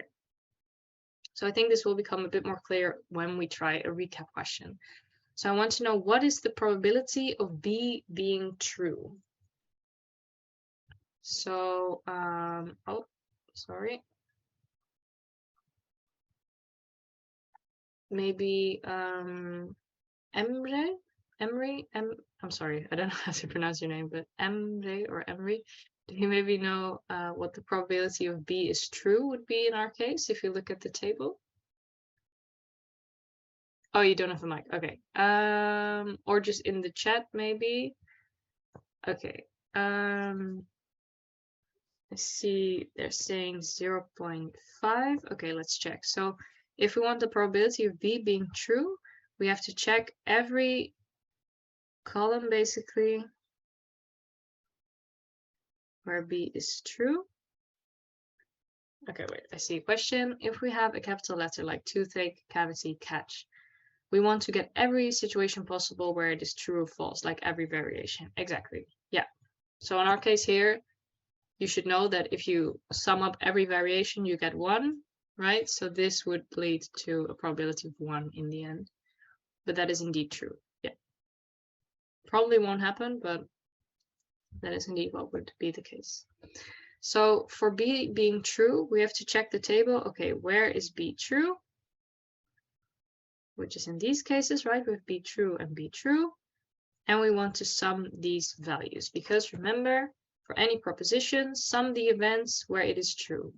So in our case, it will not be 0.5, but we will get 0.03 plus 0.25 plus 0.07 and 0.33, which is eventually the probability of 0.86. With such questions, do we always get the truth table with it? Yes, definitely. It's not a truth table, but it's the joint probability. But yes, that is indeed correct, because otherwise you wouldn't know, right? You have to know, okay, what are my probabilities here? Yes.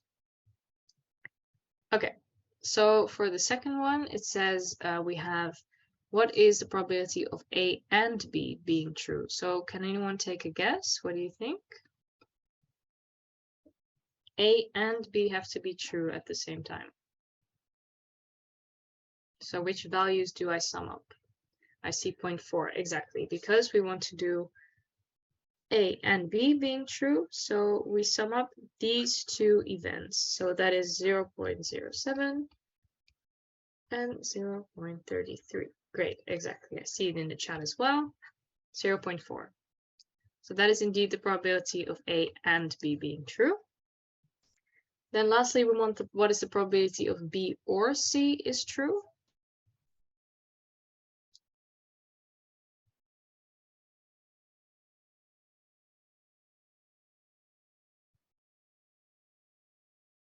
It's a bit of a longer one, but 0.8. Yes, I'm seeing the correct answers. Indeed, because we want both, B or C being true. So here we have C true, we have B true. So every single one of these. So only when they're both false, we do not count them. So we sum up all of these events.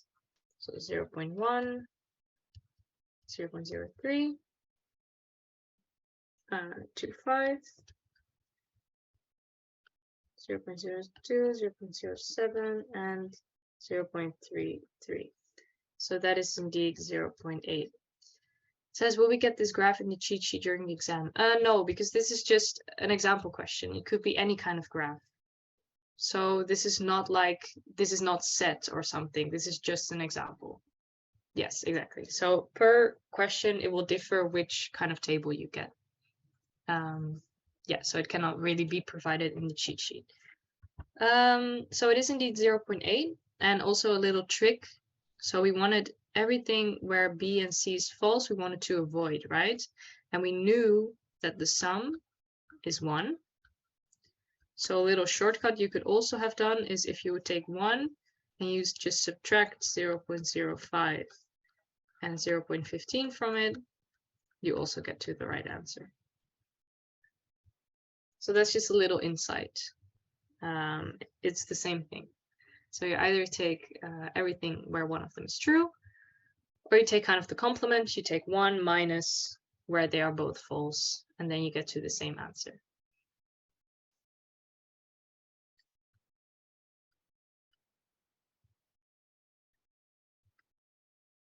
Okay, so are there any questions about the probability distribution? So this is just regarding this theory. For any proposition, sum the atomic events where it is true. So we're not looking at given, we're not looking at, yes, exactly. So your question, when is it a vector? That is something we're going to look at right now. That is regarding the other theory about the bold P, right? We haven't seen the bold P yet. We haven't seen the capital letters. We haven't seen the given sign. This is just the basics of it. So let's now move on to a bit of a harder question, which is about the exact things that you're mentioning. So given this full joint probability distribution, they want you to calculate the following. So first, they want you to calculate the probability of not toothache given cavity. So for that, we use our conditional probability formula, right? As we did before. We did this here with 3 given uneven. Now we do the same, but we have been given the information of P not toothache given cavity. So what we actually want is not toothache. If I would rewrite this into the formula, so let's see. Jeroen, maybe do you know how I would rewrite this using the formula? It is probability of A and B divided by probability of B. Mm-hmm. So then what would I write down? It is toothache and catch, right? Oh, cavity, sorry, Yes. yes. And cavity, and then below the line, Is cavity, probability of cavity. exactly. And then remember how we've seen here, if you just want to know the probability value of something, you sum up the events that are true. So if I want to know the sum of the events where toothache is false and cavity is true, which value do I look at? We look at not and cavity. It is 0.144. Yeah, Let's right. see, not. I think you're looking at not cavity. Oh, sorry. Oh, yeah. Yes. Then it's 0.072 Yes. and 0.008. Yes, perfect. 0.008. So, yeah. And then the probability of probability. cavity, that's that whole row. Yes. So we want this entire thing. Yeah. So if we sum those up, which we did back here, we know it was 0.2. So let's just fill that one in. And for the top part, we take 0.072 plus 0.008, which is in the end 0.08 divided by 0.2. And that is 0.4. So that was perfect, thank you.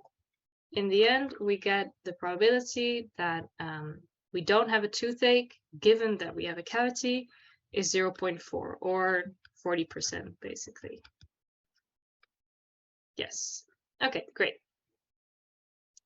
So that was indeed correct. So now let's move on to, that was how you would do it with the conditional probability. And now we do what was mentioned in the chat. So when is it a vector? Let's go back to the theory. So we know every time we see a bold letter P, we are asked for the vector of probability value. So we want the truth value and the false value in a probability vector. So if we check it out here, we see a bold P and we see a capital letter cavity. So capital cavity meant that we want the probability of cavity being true. So just like we did before. And we want the probability of cavity being false.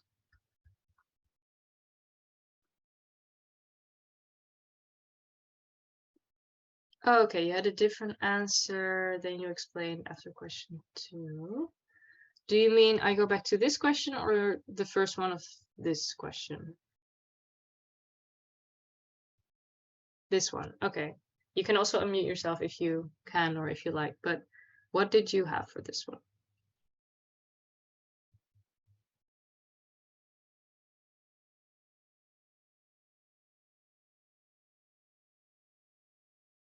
So what we want to do here is we want not toothache given cavity. So we use this probability, conditional probability formula. And above it says A and B. So we want the probability of having a toothache and we want the probability of a cavity. So if we check the overlap in this table, that is this part. Does that make sense? So far we only look at this. So that is why we take 0.072 plus 0.008. And then we divide it by the probability of B. And our B here is cavity. So the probability of cavity happening, well, we already saw that here. The probability of cavity happening is this entire part of the table. So we sum that up, which is 0.2. And if we divide those two values, we get that the probability is 0.4. Does that make sense? Is that clear now? Or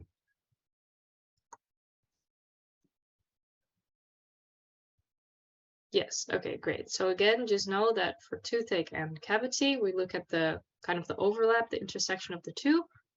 And for only P cavity, I look at where is cavity true, which is this entire row.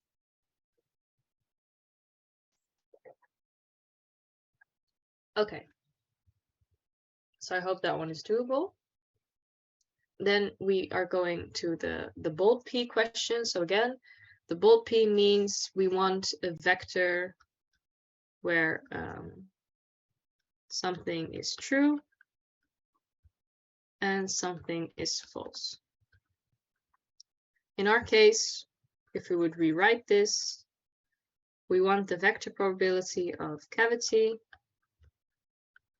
and no cavity. That is why cavity here is with a capital letter. So the bold P and the capital letter are always together, because the bold P means I need a vector. So I need two values. And how do I get two values? That is with capital letter, because capital letter means that I want the value of true, and I want the value when it is set to false. So these two are always together. So here again, let's go back. We have bold P of capital letter cavity. So I want these two probabilities. The probability of cavity being true and the probability of cavity being false. Well, again, we already had the probability of cavity being true here once again. So that is 0.2. And the other one, we know sum is equal to 1 for the vector. So we know that the probability of false is 0.8, because that is just 1 minus 0.2. Yes, exactly. I see the correct answer in the chat as well. So we do 1 minus 0.2 to get our probability of cavity being false. But if you forget this, then of course you can just sum up everything here. Cavity being false. So this entire part of the table, and that will also give you the value of 0.8. Okay. So is that clear for everyone what you need to do with the bold P? So we put that in our vector of cavity.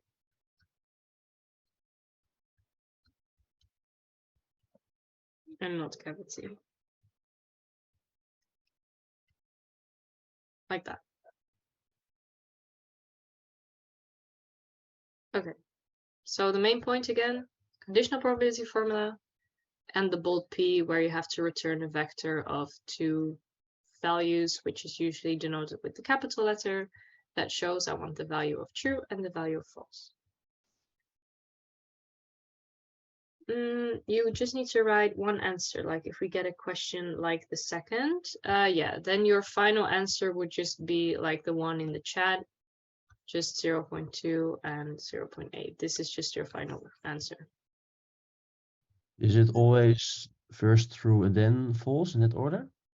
I think both are fine, but in the end, the sum is 1. So I would just stick to that, first true, then false, but I feel like it shouldn't really be a problem in that case.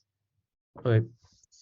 Let's see, if we had bold P cavity toothache, then we just write down two vectors or write vectors of every possibility. I just want to know what it will look like with multiple capital letters. I don't think I've seen multiple capital letters before. So I don't think you would need to know that, because then you would have like P cavity being true and also it being false, and then also toothache true and toothache false. So you would get like 4 different possibilities in the vector. I guess you would then just have a vector with 4 possibilities. It would look like that, I think. So then you would have cavity true, toothache true, cavity false, toothache true, cavity false, toothache false, and cavity true, toothache false, something like that. But no, I've personally never seen this on an exam, so I don't think they would ask you that. But I mean, it's good to know, I guess. But the thing is that the sum should be 1. So if you work out 2 of these and the sum is not 1, then you wouldn't get to that. But I've never seen this personally. Should we also explain our steps along with the formulas if this is an open question? I wouldn't really think so. I mean, of course, it's good if you give your calculations. So just to be sure, I would maybe write down your steps, or maybe like only this one and then this one and that. But of course, if it just says give the vector, then this is your final answer. So that really depends on the question. How would that work, or should we just count on not having to know it? I personally haven't seen it, but I would think it would just be a vector of like 4 values. Because yeah, in the previous slide, it had bold P of toothache, catch, and cavity, and you get the full probability distribution. So if you would just get, what did you say, like toothache and catch, then you would get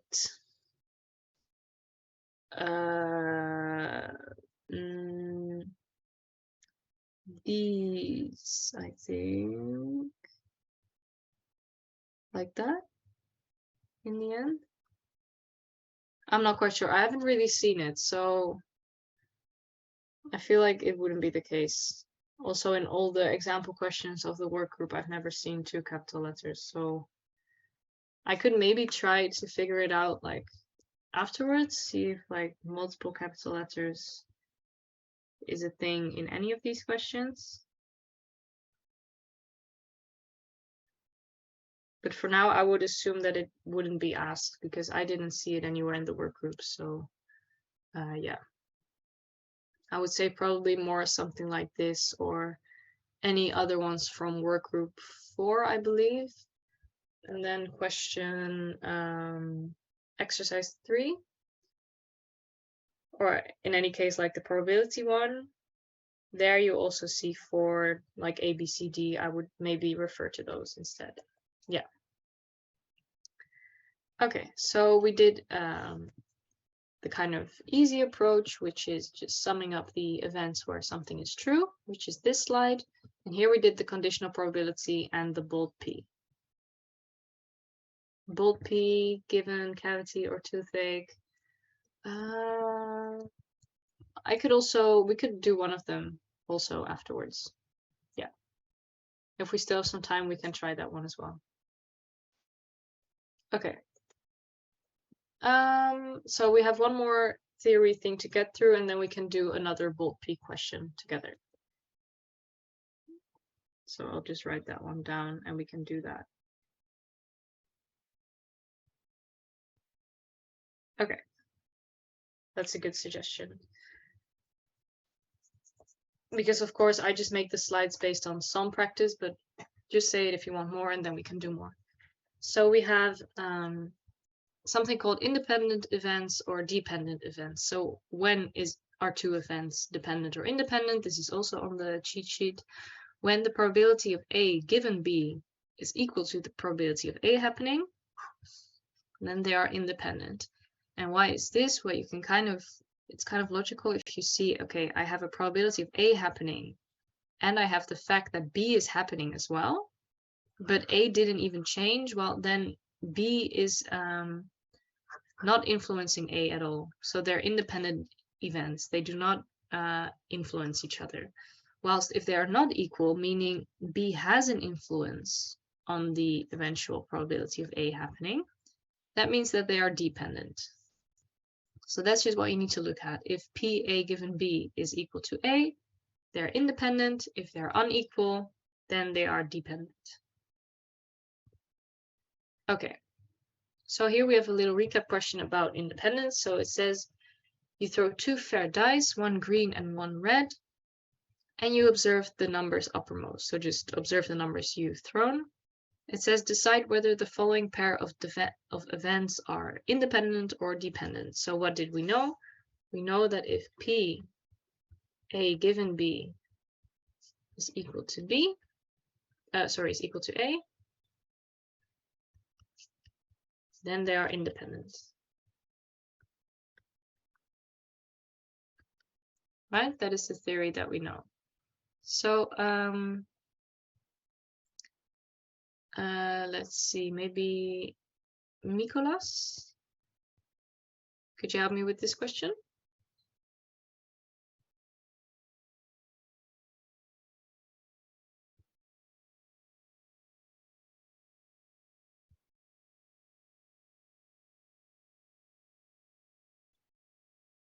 And if not, maybe Roberto?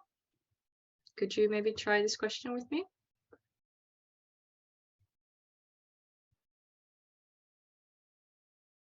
Sure. Okay, so we want to find the probability of A given B, right? So we know that the probability of A is that the sum is 5, and the probability of B is that the red dice shows a 2. So if I want to know the probability that the sum is 5, and I know that one of the dice, so the red one, shows a 2.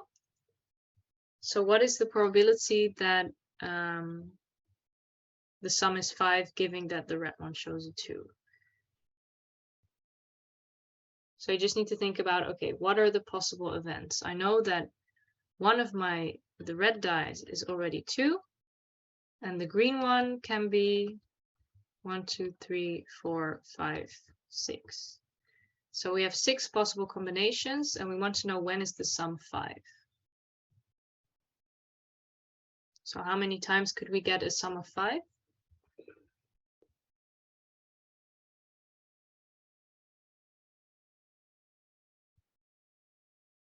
2 out of 6. Let's see if we have a 2 here. What would be the second event where you would get a sum of 5? So you could throw 2 and 3.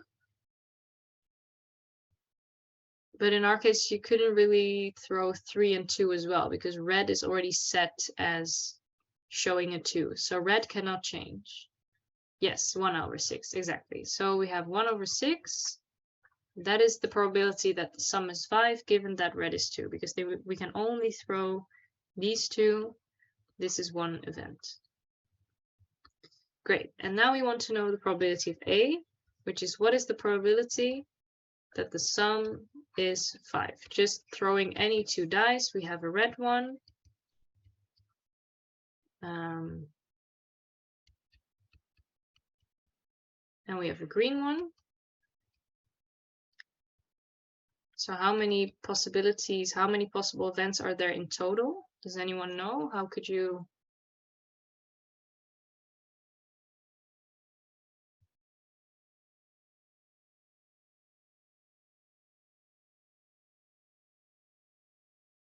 So if you're throwing 2 dice, you have 2 times. Okay, I see 2 over 6. Almost. So yeah, red can change in this case. That is true. Yes, but we also have 4 and 1 and 1 and 4. Yes, you guys are. Yes, exactly. So in total, we have 6 to the power of 2 possible events. So 36. And we have 1 plus 4. We have 4 plus 1, 2 plus 3, and 3 plus 2. So that is 4 out of 36, which is the same as 1 over 9. So are these 2 events the same value?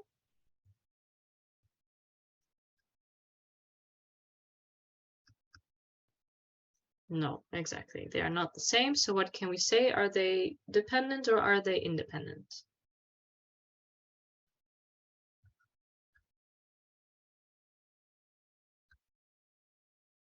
Yes. They are dependent. Because B happening, so the red dice showing 2, has an effect on the probability of the sum being 5. So it is indeed dependent because the value changes once you calculate these 2 probabilities. So that is indeed the case. So did you guys want to go through another practice question of this one with the bold P? Because then, yes, okay, so we can do that. And then we can have a little break again. So let me pull up another question.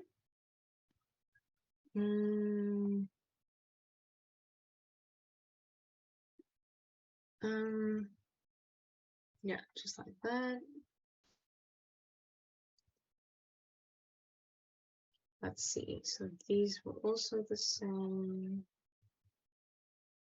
Now we want something with the bold P.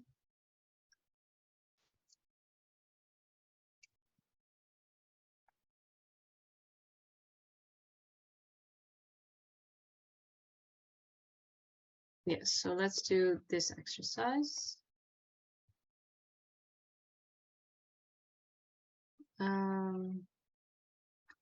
Like that. Oh, wait. I'm not sharing my screen anymore. This one.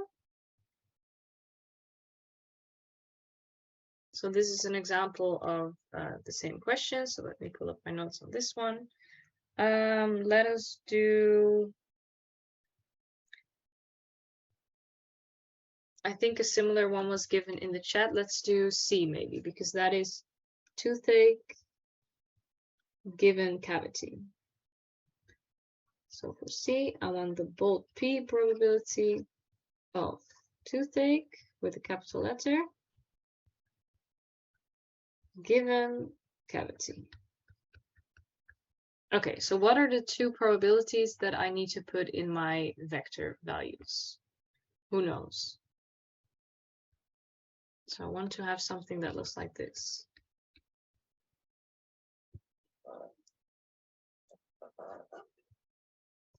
What are the two probabilities that I need to find? Knowing that the capital letter means I want the truth value and the false value. Yes, so we want toothache being true and toothache being false, and then still given cavity. So we do toothache given cavity, and we want not toothache given cavity. So that is our first step. Yes, exactly, with cavity being true. Perfect. So this is our first step. We need our conditional probability formula. So that is A given B, A and B divided by B. Right? That is what we need for this one. So if I want the probability of toothache given cavity, which values do I sum for up here? So the probability that I have toothache and cavity, what values do I plug in here?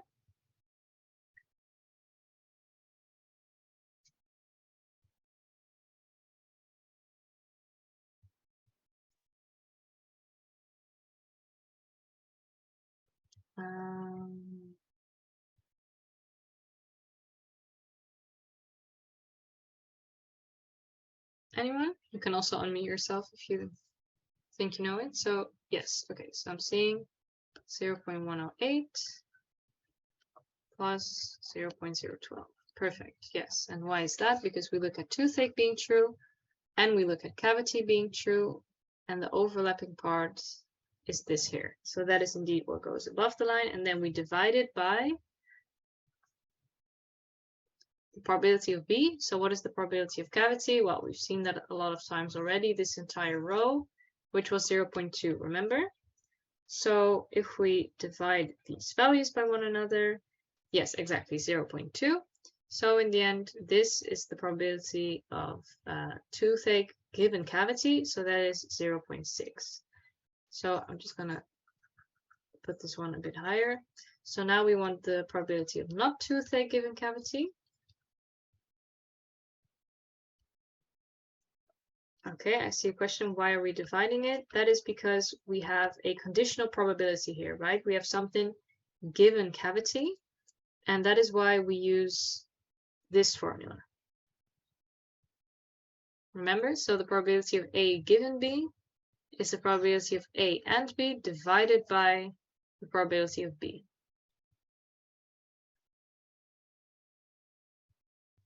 Is that clear for this one? So this one's also in the cheat sheet, but you should definitely remember when to use it. So that is why I also wrote it down here. This is the formula you need to use. Yes, so this is the question. Toothache given cavity. So you see this given sign, so that is why we're using it.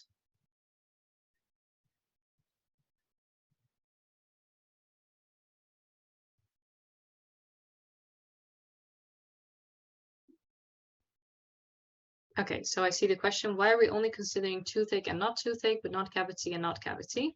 That is because of the capital letter. So that is something to be very, you have to really pay attention. Where is my capital letter?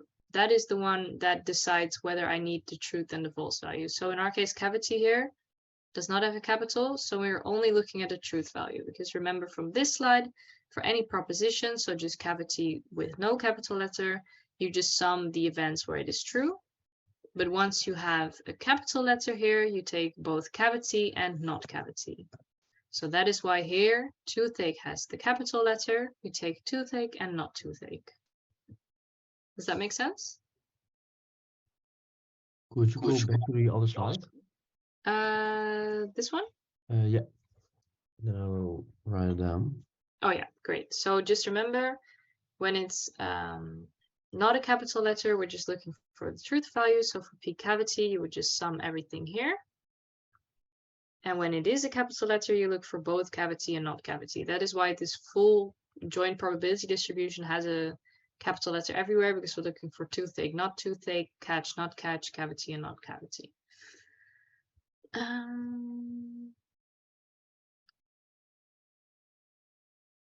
If it was P toothache given cavity, would you do 0.6 and 0.4 since nothing is capital? Well, do you mean with the bold letter P? Because then that is not possible. If you just have P, oh, that's not really possible, because then if you would just have toothache and cavity, given cavity, this only leads to one probability, right? Toothache given cavity. There's no capital letter. So then you would have a vector of one value. That is not possible. So always when you have a bold P, you also have a capital letter. So then one of these should be capitalized.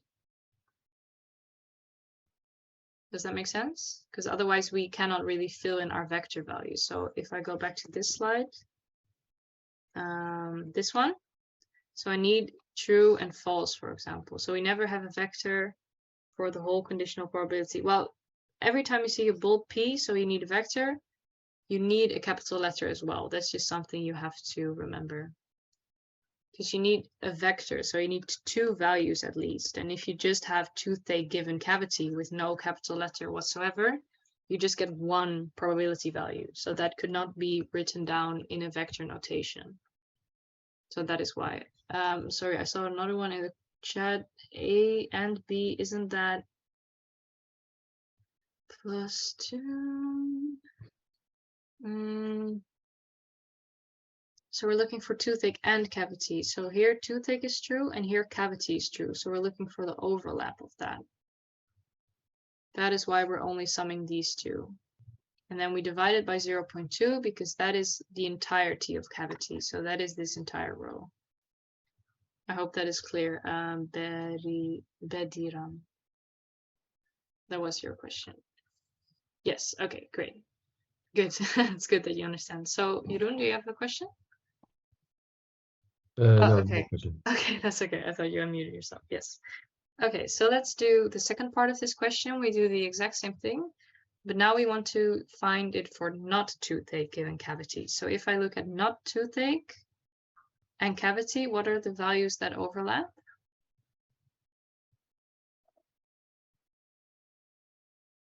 Yes, I see 0.072 and 0.008, indeed. And what do we divide it by? We divide it by cavity. Well, that was already given. 0.2 once again. And if we figure this out, we know it should be 0.4. But once again, if we have our final vector, you can kind of already see that this has to be 0.4 because this always has to sum up to 1. So once again, I'm saying it, sum should be equal to 1. This is very important. That way you can also check whether your answer is correct. Similarly, if you really don't have any time yet, you could just take 1 minus 0.6 and then you know this has to be 0.4. But it's good to know the theory behind it. So I would probably do it this way. Okay, what are my two probabilities that I need? And then I calculate the vector, see if it sums to 1, and if it does, then I know I did it correctly. Okay, so this was some extra practice. I think we have to take our final break now. So then we can do Bayes' rule and Bayesian network still. So let's take a 15-minute break again, I guess, until 12:15. And then up until 1, we still have time to work on base rule and Bayesian networks. And I think, would it make sense for me to show you the ethics part today, or do you want that on Wednesday?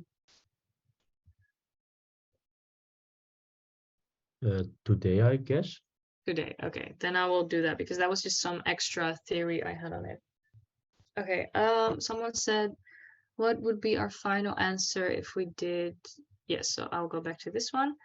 What would be our final answer, like the last question we did? So for that one, our final answer, if they just ask what is the probability of toothache and cavity, your final answer is this.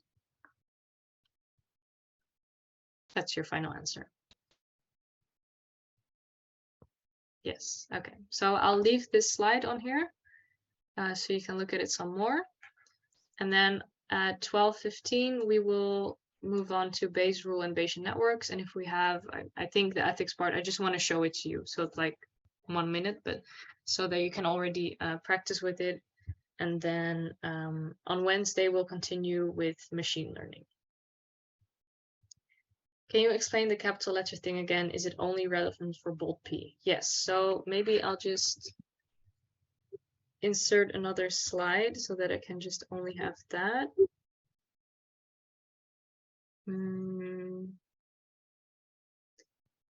That.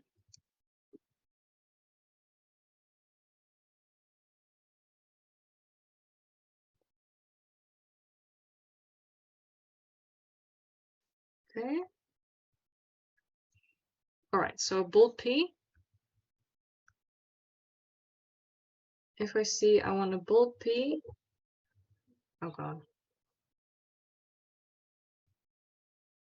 My pen is not working. I think you might hear the sounds as well. Okay. If I have a bold P, that means give the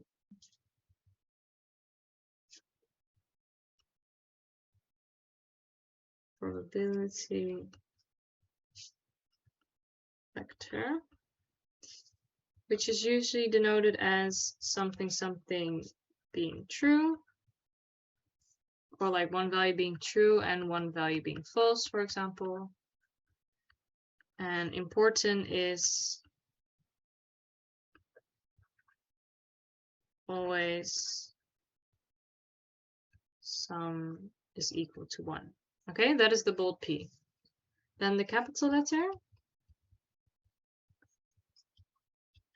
So that is why they're always used together, because the capital letter means give probability is true. And, well, not really probability is true. I guess just the value is true and the value is false. So that's why they're almost always exclusively used together, because if I say to you, give me the bold P of cavity, and you need something in a vector, then I want you to calculate the probability of cavity being true and the probability of cavity being false. And that is what you will return to me in the vector.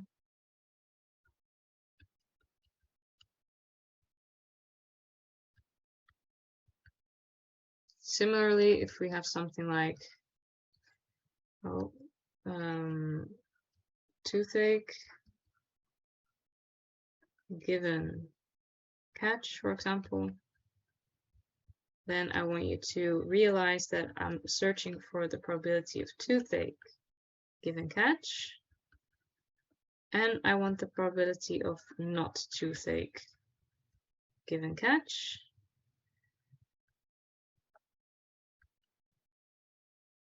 Like that.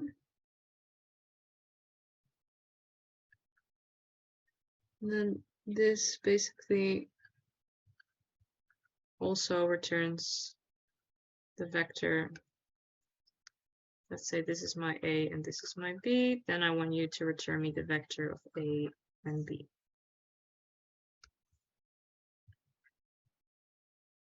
Does that make more sense now? So the capital letter is exclusively used for the bold P, because if I'm asking you, give me the probability of the capital letter cavity, that means you're returning two probabilities of cavity true and cavity false. And that cannot be expressed by a normal probability because that asks for one value back. So this is not possible. You have to have the bold capital P, I guess, such that you have to return a vector which includes multiple values. There's never a chance that there's no capital letter when we have a bold P question. Exactly, because you need at least two values. If I go back here, that was the same question here, I think. If I would ask you, what is the bold P of just toothache, let's say, or catch? What is the probability that you will give to me? Toothache or catch, right? There's nothing else. There's no capital letter. There's no second probability, so I cannot put that inside of a vector. So this is not possible. So I'll just leave. Okay, perfect. Yes, I'll just leave this one here. And again, sum to 1. So then this should be sum equal to 1, and this should also equal to 1. It's very important. So then you can check if your answer was correct. All right. So let's have our break until 12:15, and then we will move on to the final topic of today. Networks. And then if we have a few minutes left to spare, I will show you some slides I made on the ethics part. So Bayes' rule is another way of computing the conditional probability. So we just work with the conditional probability formula. But if the question specifies that they want you to use Bayes' rule, then use Bayes' rule, which is this one. So by using Bayes' rule, we get a bit of a more accurate probability value. And the way you use this is by the following step plan. So the first step is that you write down the probability that you want to find. Then you write down all the probability values that have been given in the question. And lastly, you write down Bayes' rule and you discover how you can plug in the values to get your final answer. So let's do that for our little recap question on Bayes' rule. So what was the first step? First step, write down the probability that you want to find. So we have this question. We have been given the following information. The probability that someone with a cold also has a fever is 80%. The prior probability of having a cold is 0.001. More or less 1 out of 1,000 people in the population has a fever. And it says I have a fever. Calculate with Bayes' rule the probability that I have a cold. Yes, it will specify to use Bayes' rule. And also, if you see something that looks like this, you kind of know that you have to use Bayes' rule because we have this formula. So we have P, A given B.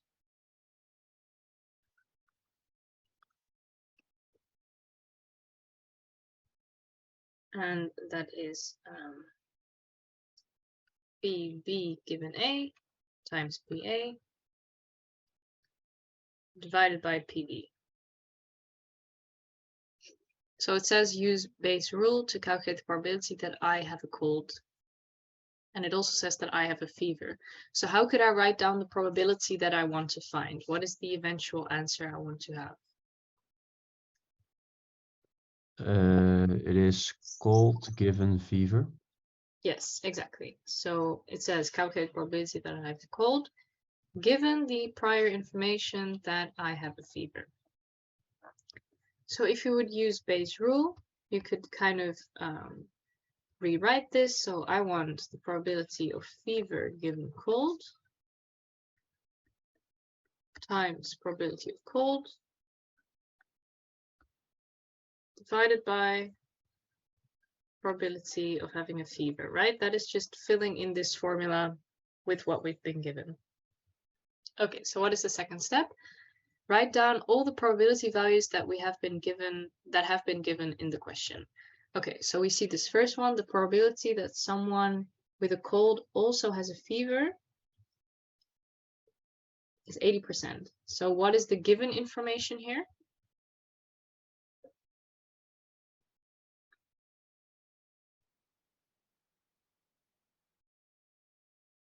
is it then fever given cold or cold given fever?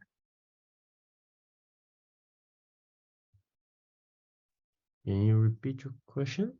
Okay, yeah, sure. So for this first one, it says the probability that someone with a cold also has a fever is 80%. So I want to write down the probability value that I get. So is this probability? Cold is Yeah, given. exactly. So cold should be after the given sign. And then what is the value that corresponds to that if we know it's 80%? 0.8. Exactly, 0.8. So we do the same with the other one. The probability of having a cold, well, that one is given. That one is 0.0001. And lastly, the probability of fever is 1 out of 1,000 people. So what is that probability?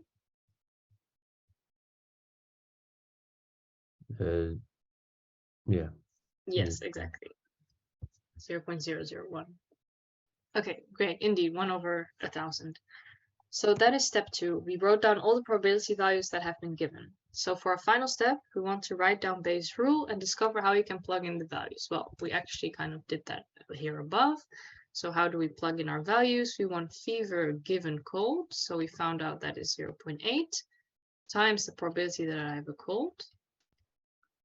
And we divide that by the probability that I have a fever, which is 0.08 in the end. So the probability that I have a cold, that I have a cold, given that I have a fever, is 0.08 or let's say 8%. So this is just kind of the conclusion that you need to be aware of. They probably will not ask you to write this down, but just so you know what it means in the end. So this is how to calculate something using Bayes' rule. So would this be an open question? Let me think. Maybe. I feel like in this exam, there were more, I guess, open-ended questions because it was a calculation-based questions. So then your eventual answer would just be this. So they would probably ask you and they give you a little box and then you would just have to enter this inside of it.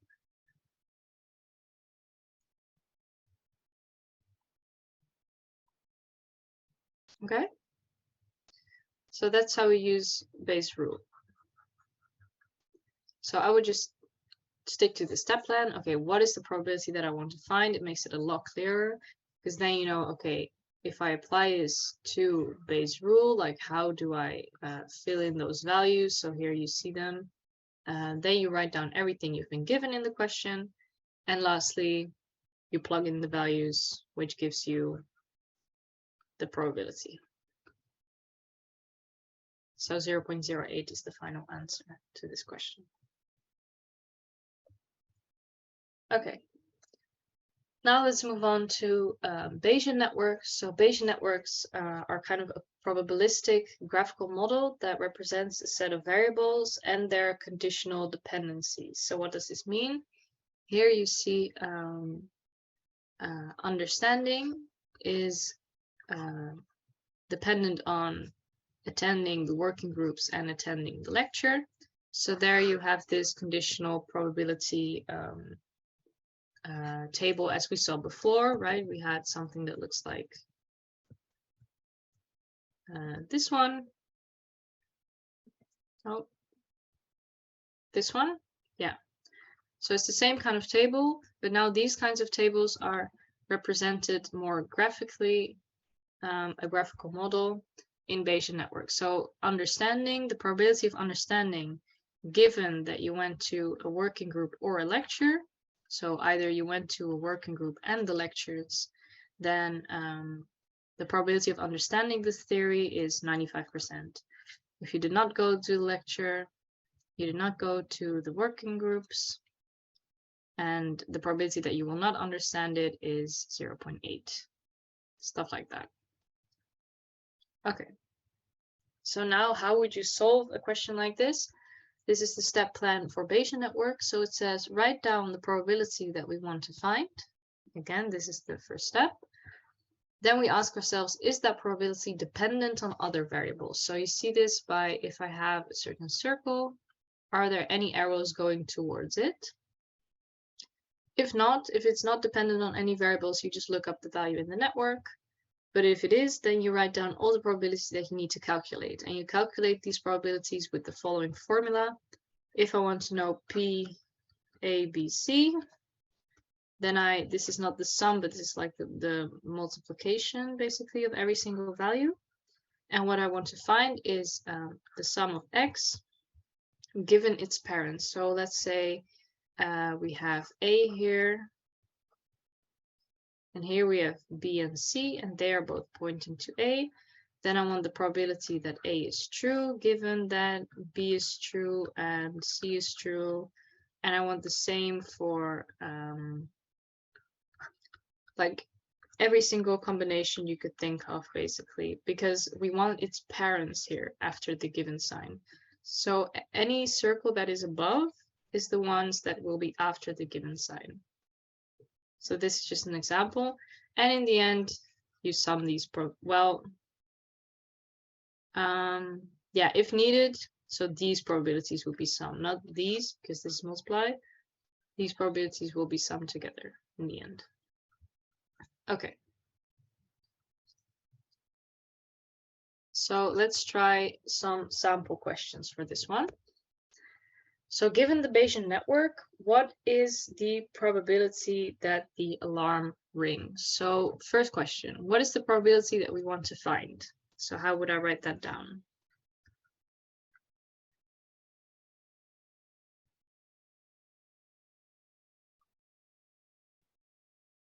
Yes, the probability of alarm ringing is probability of plus A. That is what we want to find. Great. So is that probability dependent on some other variables? So if we look, so there are little arrows here, they're very small, but I highlighted them. So are there any, is that probability dependent on any other variable? If we look at alarm, burglary and earthquake, exactly. So dependent on burglary and earthquake, exactly. That's our second step. So we cannot do this one. We have to look at this one. Write down all the probabilities that you need to calculate, and that is calculated with this. So we want its parents. So if burglary and earthquake are its parents, we want A given burglary and earthquake. Right? That is what we want to find. And we want to find every single combination of that. So could anyone give me another possible combination?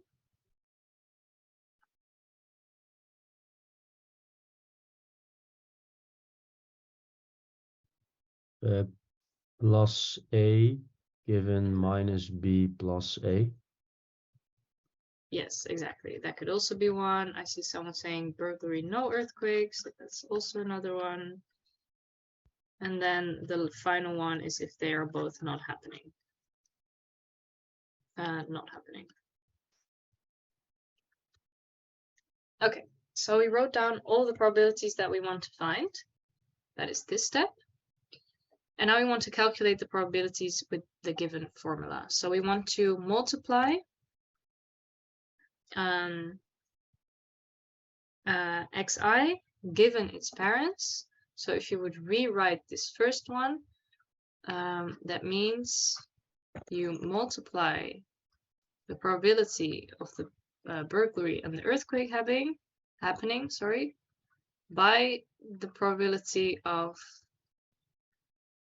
A given P, B, and E.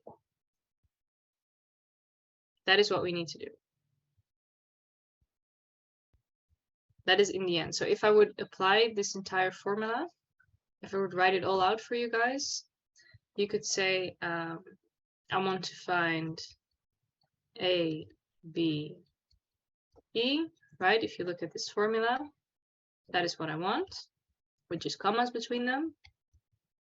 And there you could see that you want P, A given B, E times P, B, E times PE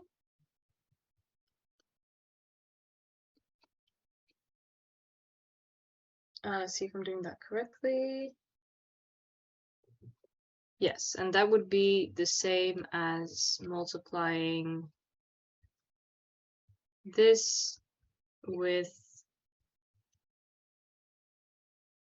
the burglary happening and the earthquake happening. So in the end, it is just the same as writing down that. So that would be applying the actual formula. But if you would just take the shortcut, you basically take what you need and you multiply it by its parents.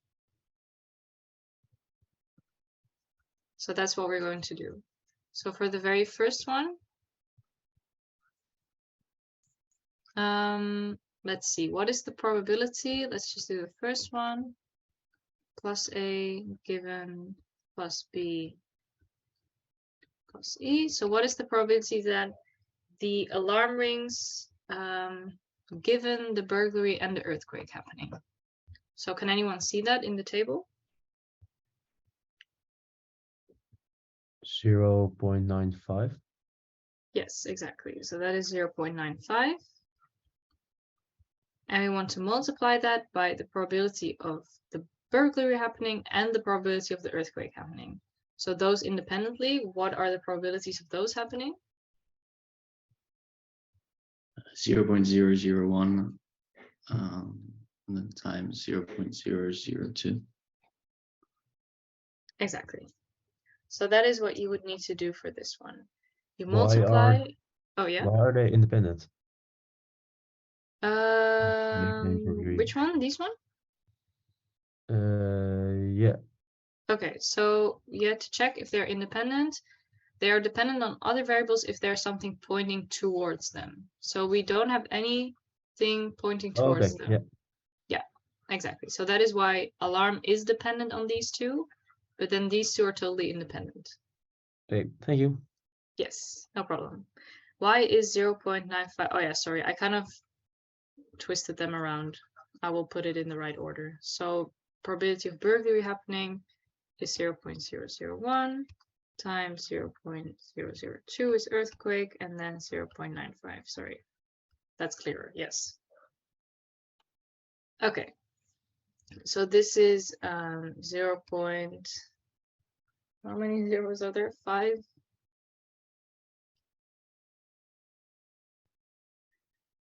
I don't get why P plus B plus E is what you say it is. Okay, good question. So this is basically the same as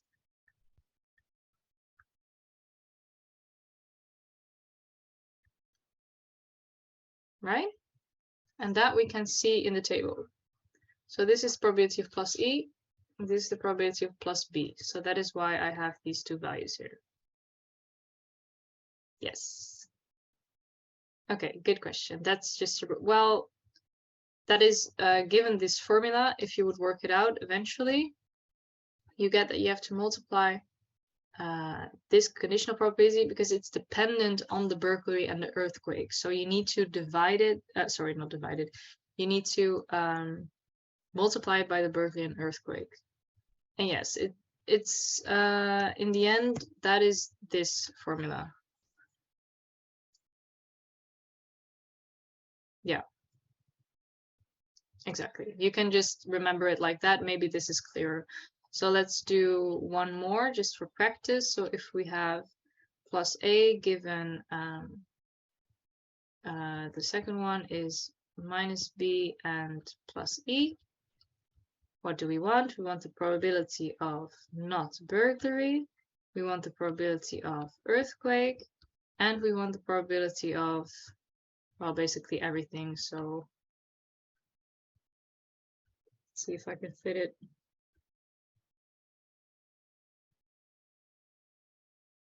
Yes. Okay, so what is the probability of no burglary happening?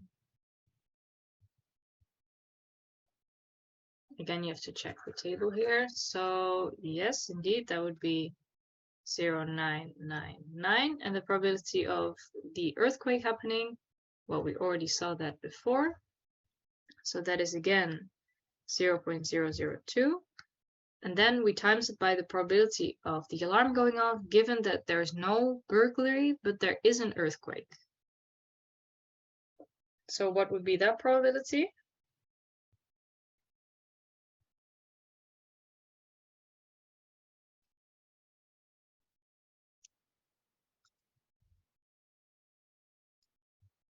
So we have to look at this table here.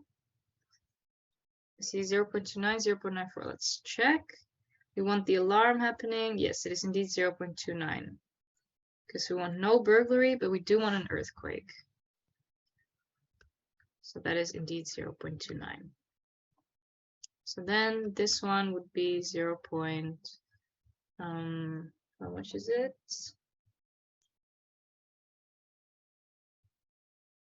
0.0057942. Well, they usually specify how many decimal numbers you need. But this is how you would do that one. So you would do the same for these remaining two. So for plus burglary and no earthquake, we get 0.000938812. And for this one, 0.00099, like that.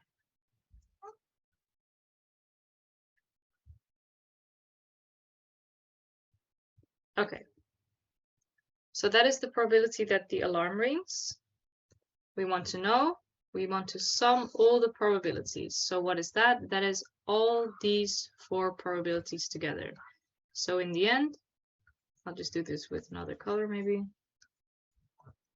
The probability of the alarm ringing is everything summed up together. 0.002516442. That is the sum that we need in the end. Okay, so we followed our 4 steps and we got to our final answer. So we want to do one final practice question together, which is, what is the probability that John calls? Sorry, are there any questions about what we did here? So we went through 2 of them together, and then all you have to do is sum them up in the end to get the probability of the alarm ringing.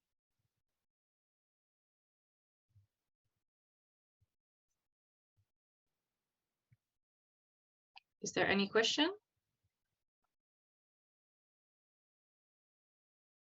Then we can, it makes sense? Okay, great. So just follow the step plan and then hopefully it makes more sense. Let's do this question. So it says, what is the probability that John calls? So here we saw what is the probability that the alarm rings. Now we want to know what is the probability that John calls, so that J is positive. That is our first step. So is the probability that John calls, is that dependent on something? So that was our step 2. Is the probability dependent on other variables? Yes, the alarm ringing, exactly. So this is dependent on the alarm ringing or the alarm not ringing, right? Because as you can see here, it's dependent on the alarm ringing or not. So the probability that John calls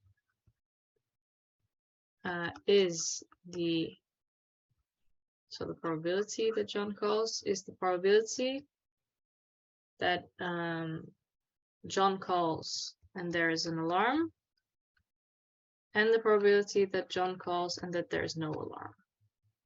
Right? Because it's dependent on the alarm ringing. So those are the probabilities that we want to calculate. So I want to know what is Why is it plus those two things and not times those two things? because it's eventually you want to sum the probabilities, and when you calculate the probabilities independently, that is when you multiply. So same with this here. Here we were multiplying, right, for each and every single one of them. And in the end, you take the sum of those probabilities. Okay. Okay. So you'll see here, we want these two probabilities. We want the probability of John calling and the alarm ringing. So that is where we will use the multiplication formula. And here we want to use the probability of John calling and the alarm not ringing. So what do we remember from our formula here? If we have these probabilities with commas separated, we can say we want the probability of xi given its parents. Yes, exactly. So that's what I'm doing right now. I want to rewrite it such that we get John given A. Same with this one. Yes, so yes, you are correct. Indeed, that is what we want to find. And then from our formula, we knew that if we do this, we take, so remember with this one, we took the probability of the earthquake and the burglary times everything. We do the same here. We want the probability of the alarm happening in general times the probability of John calling given the alarm. And we do the same here. The probability of the alarm not ringing times the probability of John calling given the alarm is not ringing. So that is the exact same thing as we just did, but just with different values now. So does this step so far make sense? These are the probabilities that we want to find.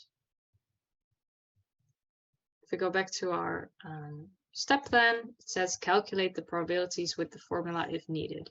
So right now, these are our probabilities.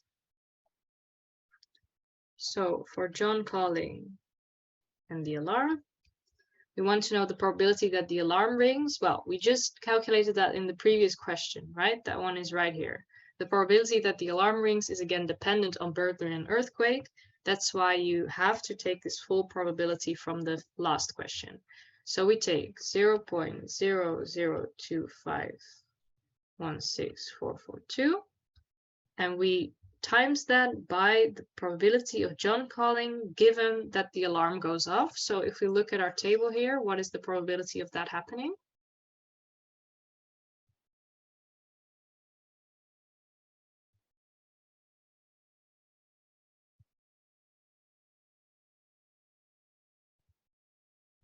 So John calling given that the alarm goes off.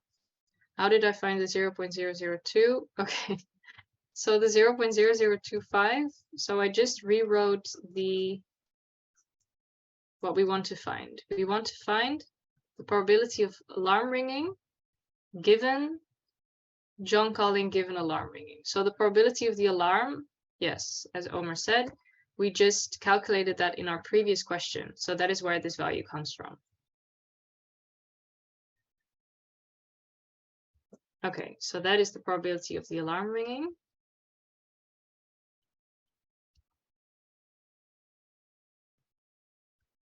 And we times that by 0.9. I see the correct answer indeed, because we want the probability of the alarm ringing given that John calls. So that is 0.00226. I don't know why they have so many, but okay. Yes, okay, great.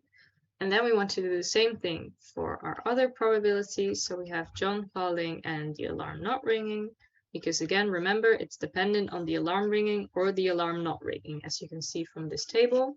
So we are calculating both values. So how do we know the probability of the alarm not ringing? Does anyone know how we could find that? Exactly, we subtracted from 1. Yes, that is correct. We do 1 minus the alarm ringing, which is this value up here. And we times that by John calling and alarm not going off, which is this value. So that is indeed what we do. We take 1 and we subtract the probability of the alarm ringing. That way we get the probability of the alarm not ringing, because remember, probability always sums to 1. So in that case, we take 0.049 4987 like that. And then for a final step, sum the probabilities. So we do the same thing as before. We take these two, we sum it together. So the final probability that John calls is these two added, which is 0.052138. It might look very confusing because of all the decimal numbers, but they will tell you in the exam, give me 2 decimals, 3, etc. Okay, so we did the exact same thing here. I would advise you to try these questions again yourself, and then tomorrow we have an exam questions part, and I'll make sure I'll add some questions of this as well. So we do that. If they specify the decimals, do we round? Yeah. So I'm worried about being marked off points because I've rounded. I mean, no, they give you like, if they say 3 decimals, then you round off at 3 decimals, right? Oh, sorry. Did I say tomorrow? I meant Wednesday. Sorry. Yes. I'm confused where the formula came from. So this formula is also on the cheat sheet right here. If I want to know the probability that John is calling and the alarm is ringing, and it is dependent on the alarm, then I know that I want the probability of John given the alarm. And that, if I would rewrite it using this formula, exactly, it is in the chat as well. You take probability of A times the probability of John given A.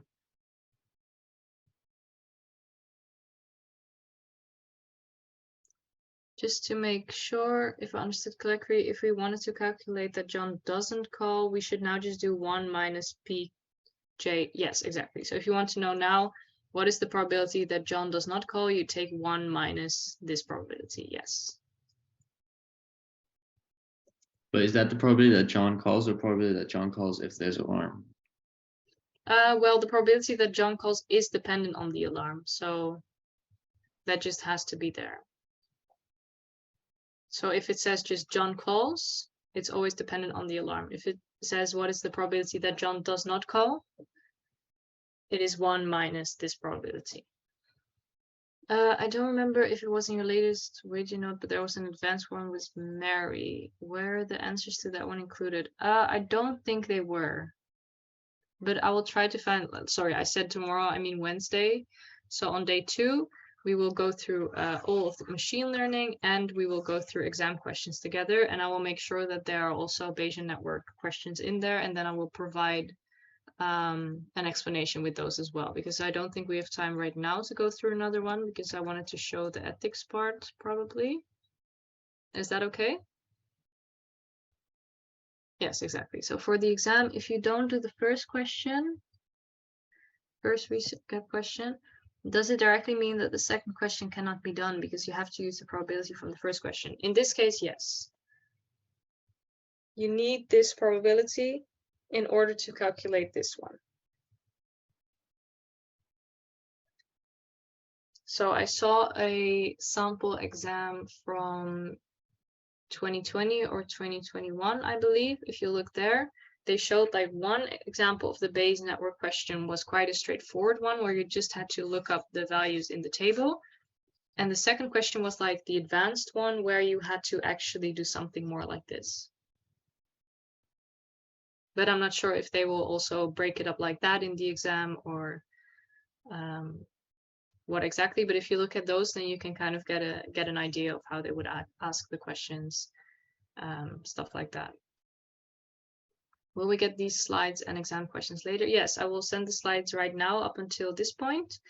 And the exam questions, there are already some on Canvas, I believe. And I will also use those in order to practice with you guys on Wednesday.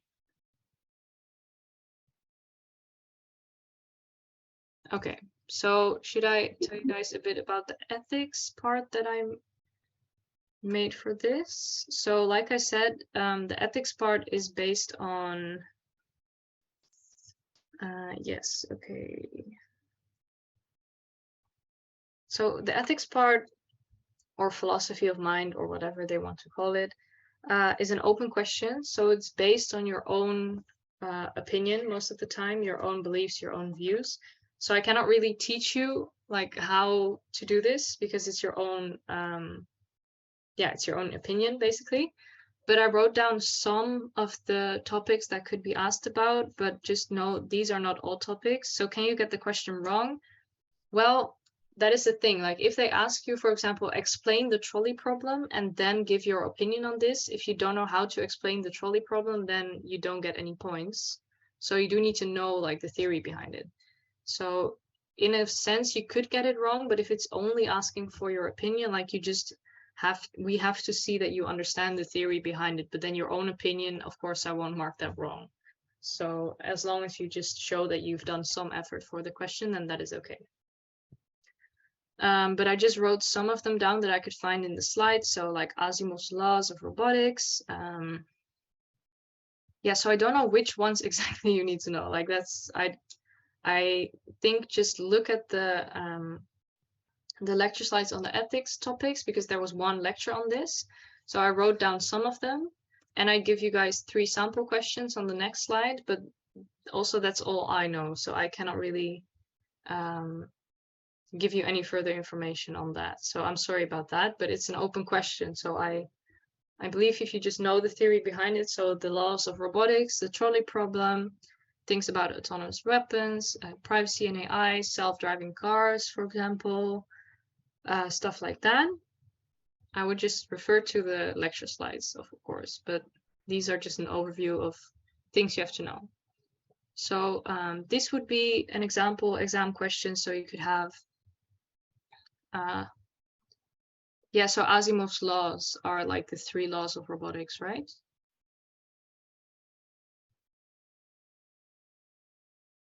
So that is the first one, the first thing. Yes, great.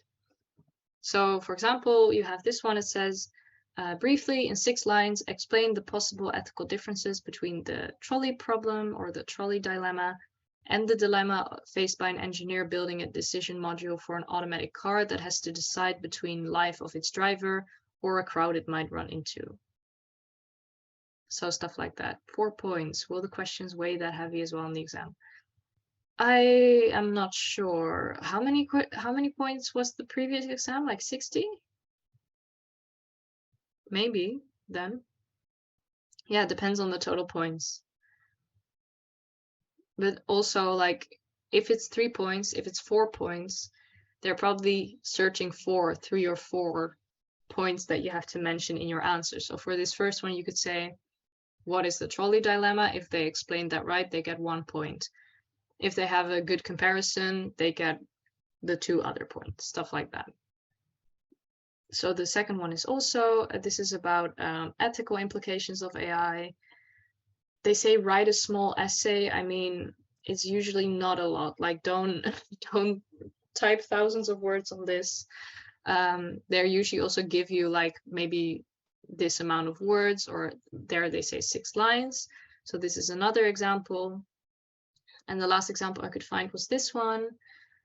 It's about strong artificial intelligence will never be achieved. There's an undefinable quality to the human mind that could never be captured using simple rule-based operation of a computer program. So stuff like this. It's just about arguing in favor or against this statement. Like I cannot really teach you how to Like you just have to tell your own opinion on this.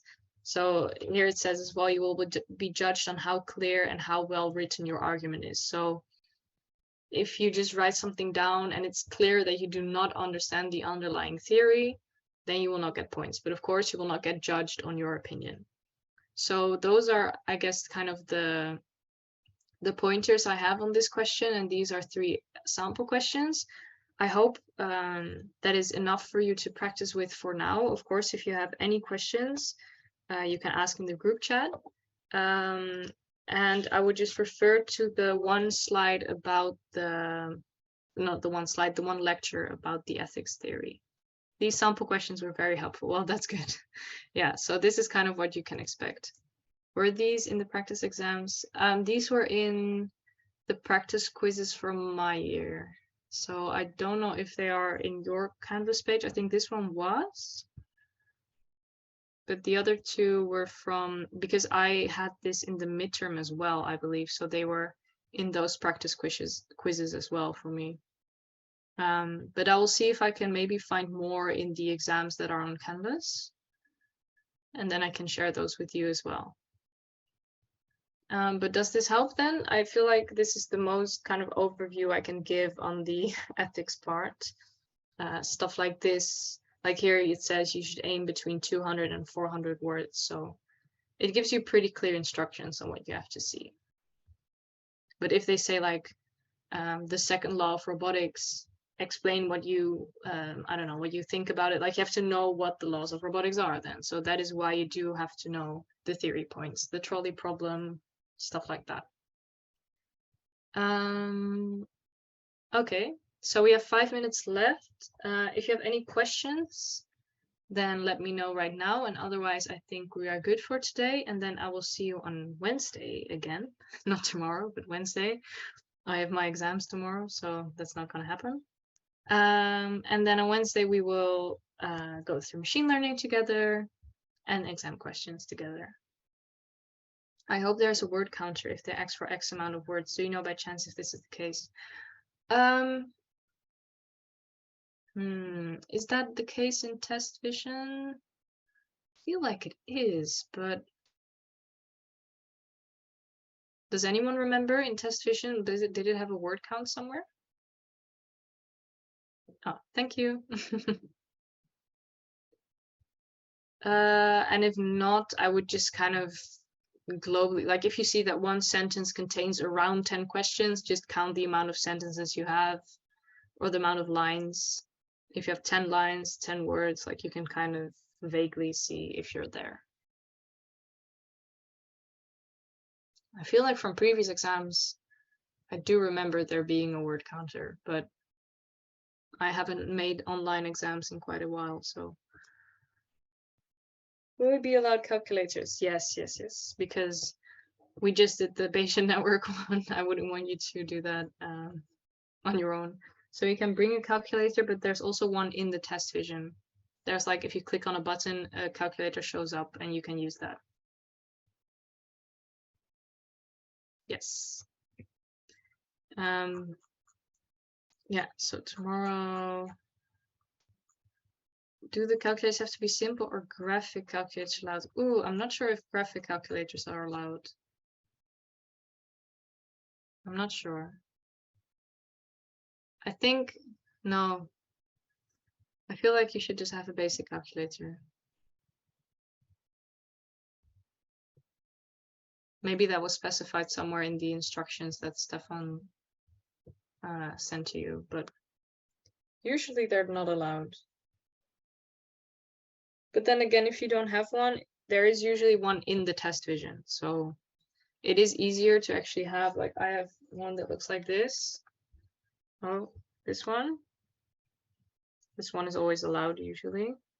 I find it easier to work with this, but then again, don't worry if you don't, because you have one in test vision. But okay, that concludes our day 1. So if you have, yeah, exactly. Yes, thank you so much for your participation. And again, if you have any questions, you can ask them in the chat. So thanks. I have my exam tomorrow at 8:30. So if you ask any questions, then I will not answer. But afterwards, I will be available. So yeah, I'll see you guys on Wednesday again. So thank you very much. Thank you.